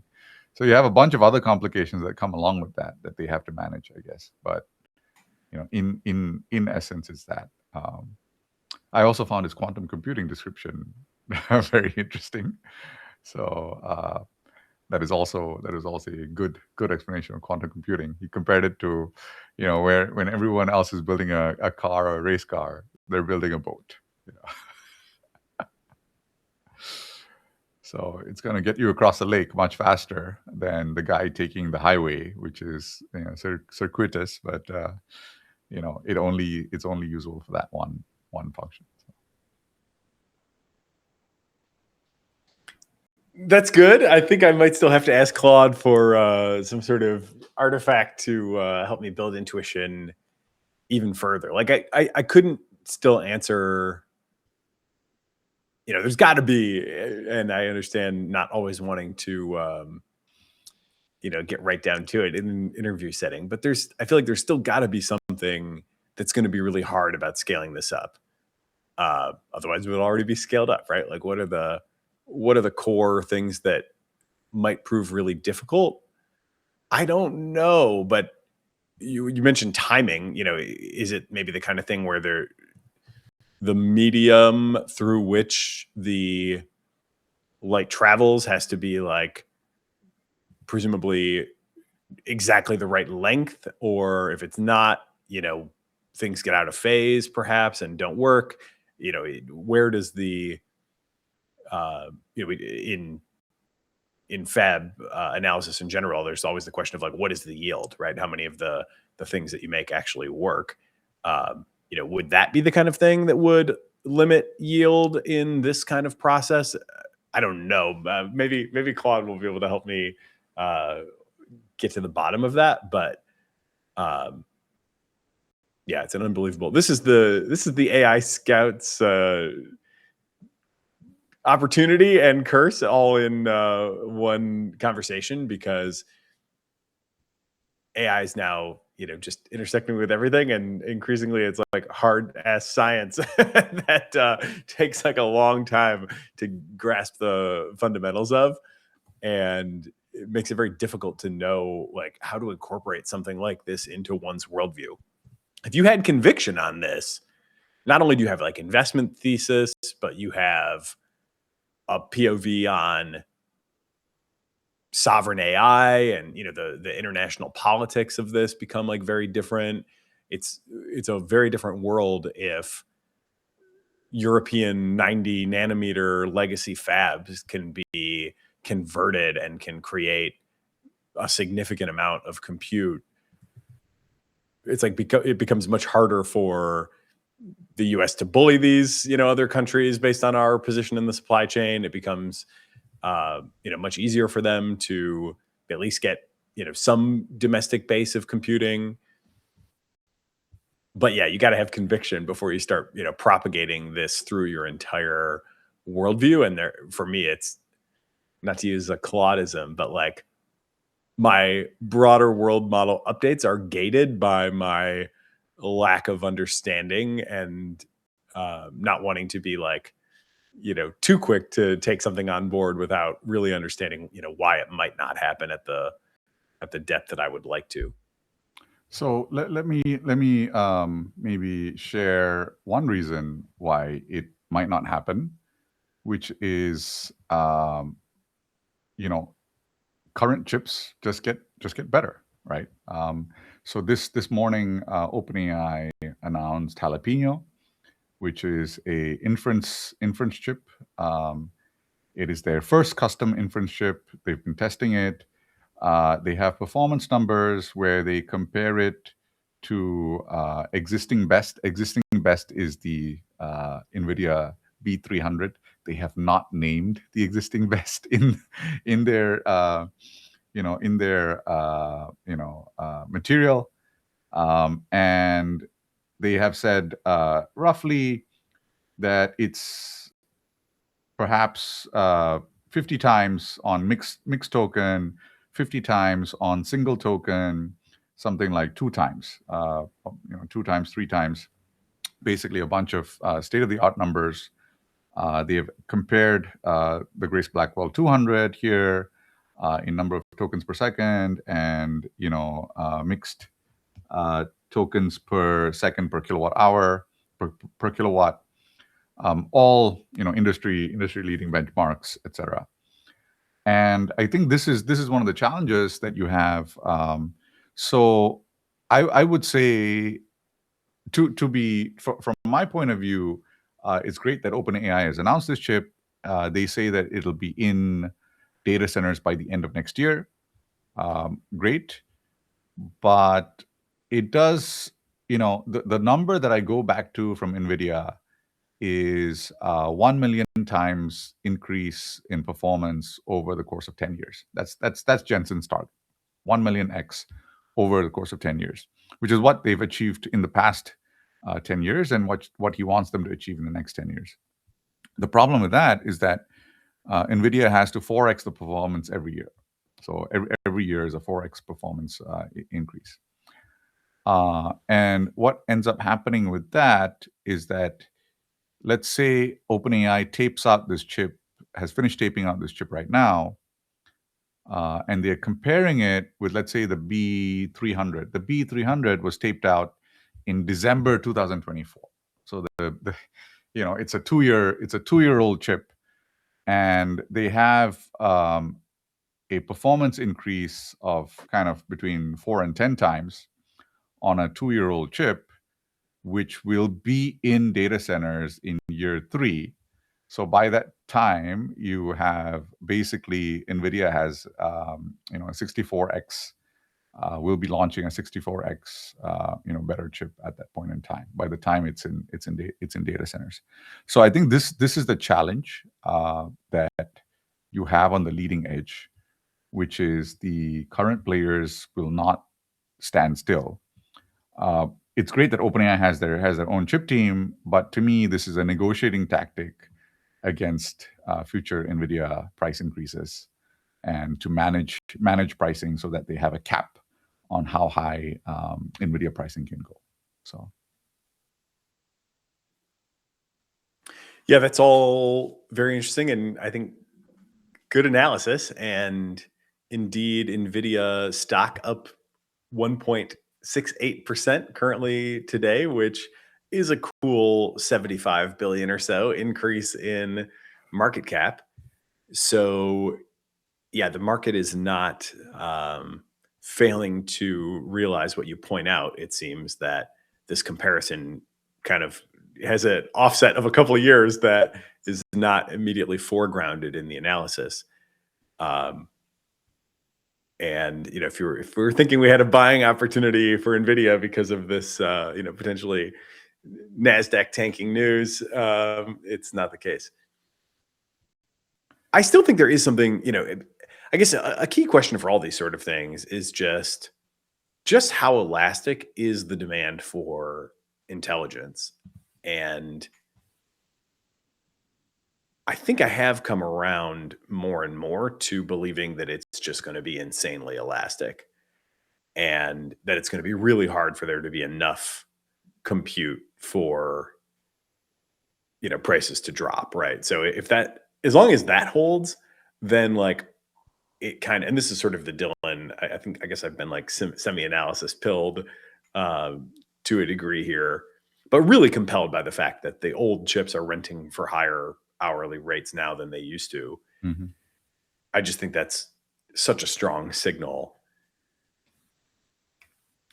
As long as that holds, then there's like all these plays make sense, right? Then it's kind of like the AI economy just continues to eat more and more of everything, and like these old fabs are just another step in the global conversion process of figuring out like how are we going to create as much intelligence capacity as we possibly can, because there's no limit to how much we'll want to use. And I think that is my best bet right now. So what is really uncanny for me? It's that it's not the first time that NVIDIA chips have gone through this cycle of older chips getting more expensive. In fact, they went through one of those cycles during the Ethereum mining phase, where Ethereum mining got profitable enough that the old chips got more expensive. And so people were able to resell their 4-year-old graphics cards for the same or higher prices. It was pretty incredible, because in everywhere else in computing, something 4 years old is worth fractions of a penny, fractions of a dollar.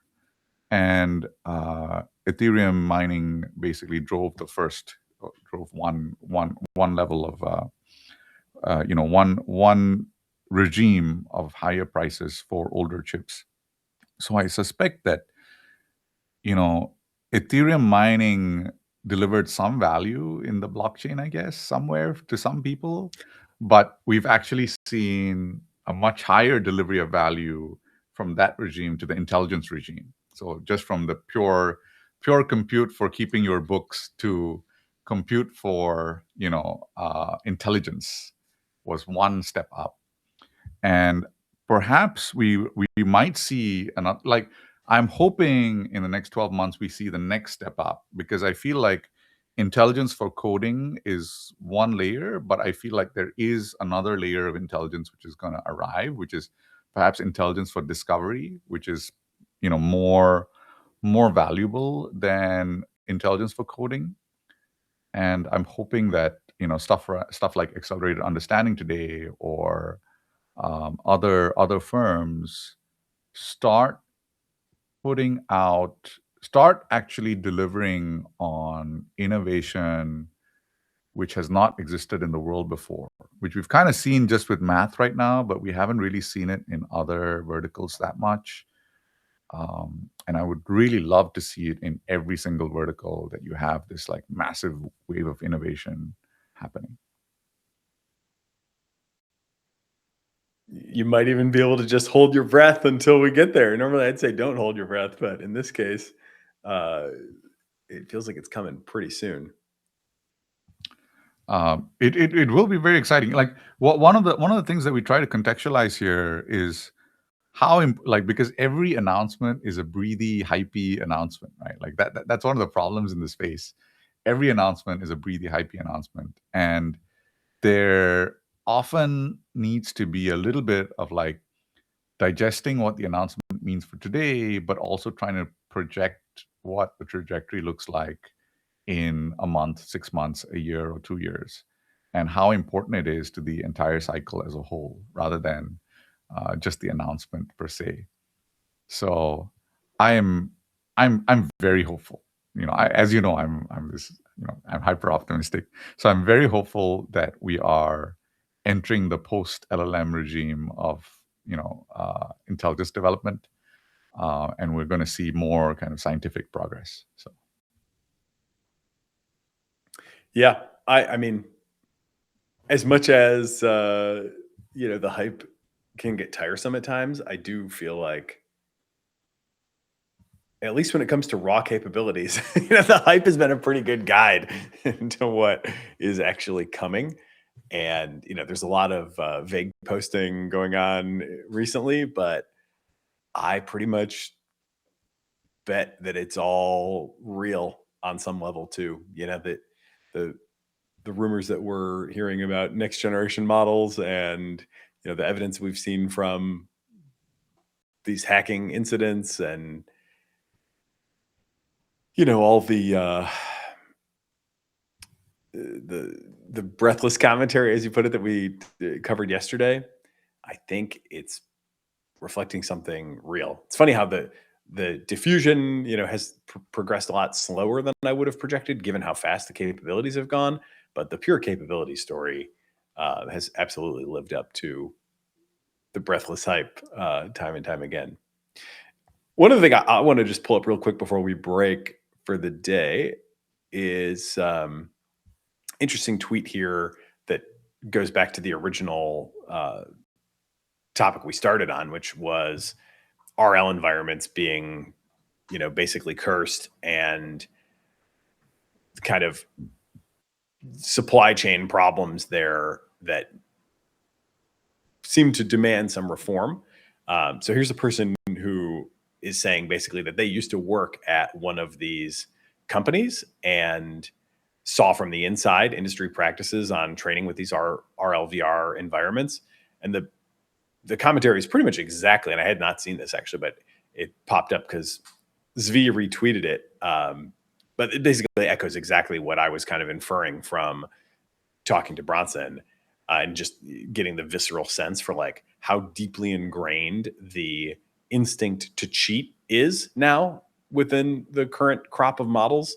And why is that? It's because nearly all of these environments were rushed and vibe coded and failed to robustly reflect the real things that they were based off of. So you've got, basically the models are encouraged to reward hack. People are able to mark an environment as bugged, but they're discouraged from doing that, because then that just slows things down. So instead they kind of try to, does this sound familiar? Patch the environment a little bit, or work around it, try to come up with a scenario that wouldn't run into those bugs. But meanwhile, you still have this like fundamentally buggy environment around the model that is teaching it to cheat. And so this is why we have so much cheating. I think, watch for this to be, I would say, a growing topic of conversation. If we're going to be scaling RL, what are the environments we're doing it in? Who created those environments? Can we trust them? What are they actually teaching the model? I think that's going to heat up in the next little bit here, because we just can't have models that are thinking about cheating, like a large percentage of the time. It makes all of our monitoring techniques also kind of fundamentally flawed. If you have that many, kind of contemplations of cheating, then you're just going to have false positives all the time if you try to flag a model based on it thinking about cheating. So now you're like, okay, well, we can't do that because we have so many false positives. So then what do we do, right? Do we have we have to wait and see if it actually cheats and try to classify on that? Well, okay, maybe, but obviously, again, these current monitoring techniques are just not up to the challenge presented by how deeply ingrained this drive to cheat is. I'll be very interested to follow the future of this conversation.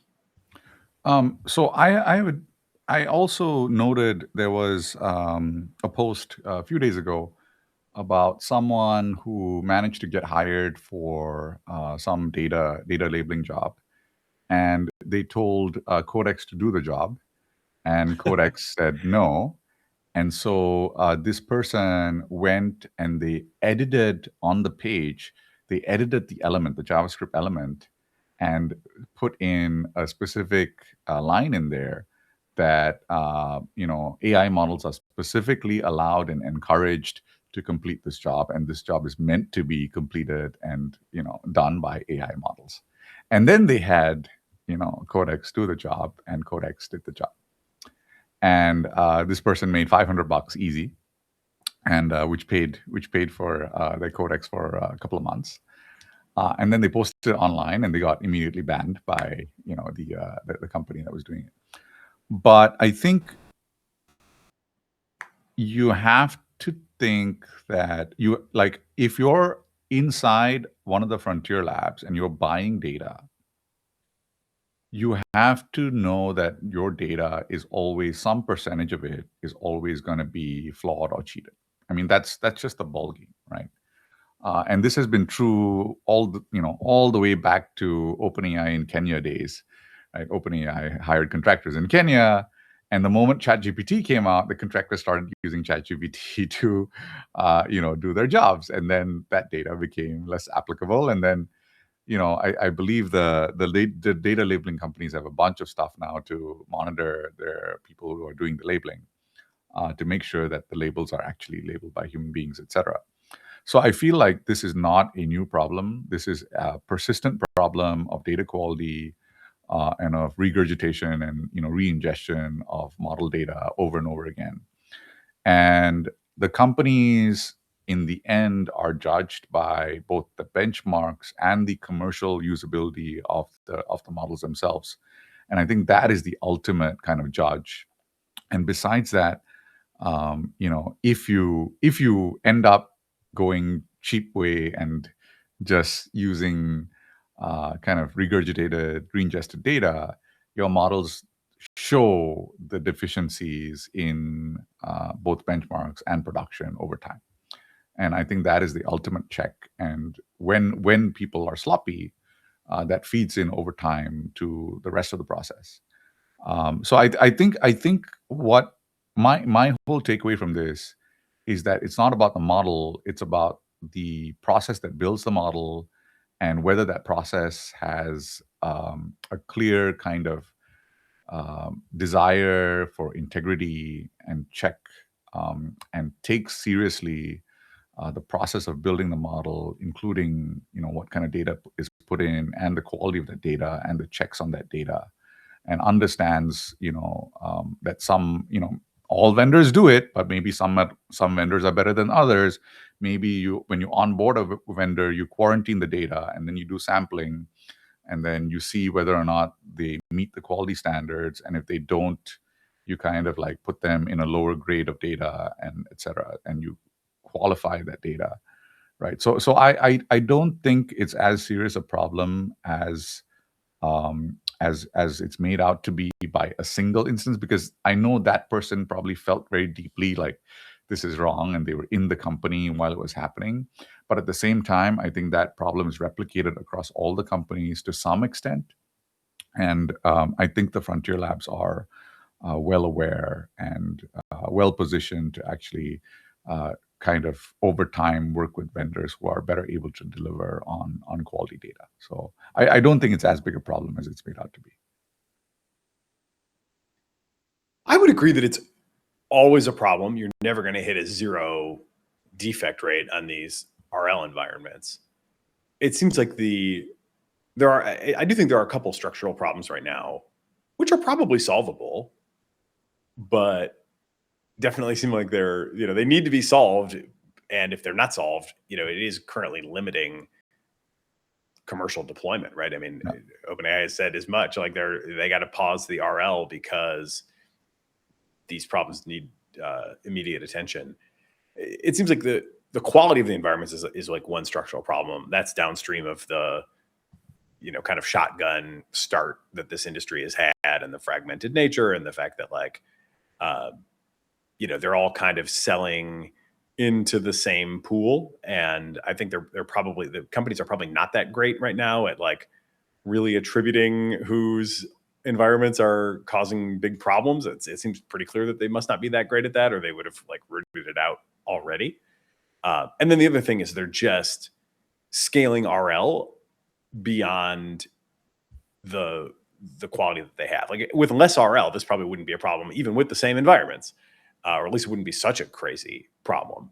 But they are clearly just, have been clearly jamming the RL accelerator as much as possible. And now they've got into a realm, reminded of an analogy a friend once made, where he's like, this could be a microscope or a telescope. You like put the microscope at low power, you see cells, they're really small. You turn up the power, you see the cell, see maybe one cell, it's really big. You turn up the power again, and it's like, now you see nothing because you've zoomed in, you've optimized so hard that like you now realize the target was a little bit off center, and now you just blew right past it. So something like that kind of feels like it's happening, where the signal is just off enough that with enough power, this kind of impulse to cheat that exists, perhaps only weakly across all these different environments, is like really getting drawn out and becoming super prominent. So I think this can be, I would definitely bet that this can be, if not like fully fixed in a robust way, I would bet that it can be brought under control with, some effort in a not super long time horizon. I guess I would be not doing my job if I didn't say this does give me some real qualms about recursive self-improvement as a strategy, because if you have a problem like this in the recursive self-improvement era, there's no telling where it goes, right? Like, what happens when the models that are doing the training of the next models are themselves cheating?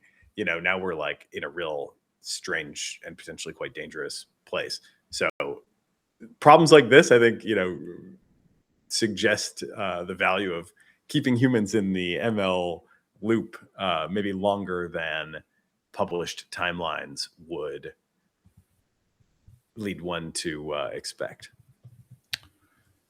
Indeed. And I think we should definitely, look forward to more people kind of trying to figure that one out. I wonder.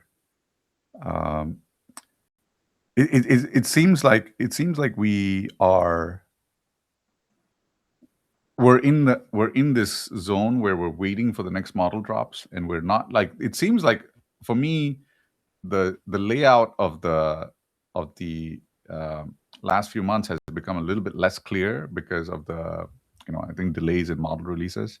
So I think there's a little bit of like overhanging capability right now, which is very hard for me to like figure out where the companies really are with all the hype and stuff. So a little bit occluded at this point. So yeah, I'd say it seems like there's probably a lot of capability overhang at the moment. I mean, just the persistence that the rollouts of some of these next gen models show. I mean, it is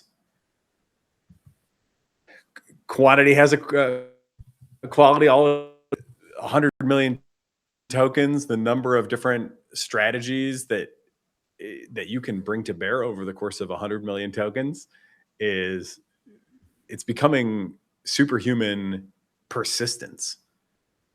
And that has been, I think, an interesting area of advantage. I've always maintained, for the last few years, I need to update it again, my tale of the cognitive tape, trying to compare human to AI strengths. And for a long time, like a big one was just, I get up out of bed in the morning and I'm motivated, and the AI doesn't do that on its own. Like it needs, it needs a prompt, it needs direction. But 100 million tokens, this goes on now for days. Like it is getting itself, I have like multiple sleep cycles in the span of one episode where the thing is able to maintain persistence, if not fully coherence. I think in those Mythos incidents, there was some suggestion of like goal drift or sort of confusion leading to some of the bad behavior in the first place, where it was like, it wasn't even clear that what it was doing was actually going to achieve its goal. But nevertheless, like for it to keep trying and just keep driving for 100 million tokens, I mean, that is a qualitative shift in how these things work. And yeah, buckle up. Our monitors are not ready. I can tell you that with confidence at this point. Indeed. Nathan, anything else for this morning? I think that's it. I'll be watching that closely. There's another cool robotics demo with a one-shot promise that maybe we can get into tomorrow. But I think it's a good place to leave it for today. All right, then. Bye-bye. See you tomorrow. Thanks, Prakash. Bye for now.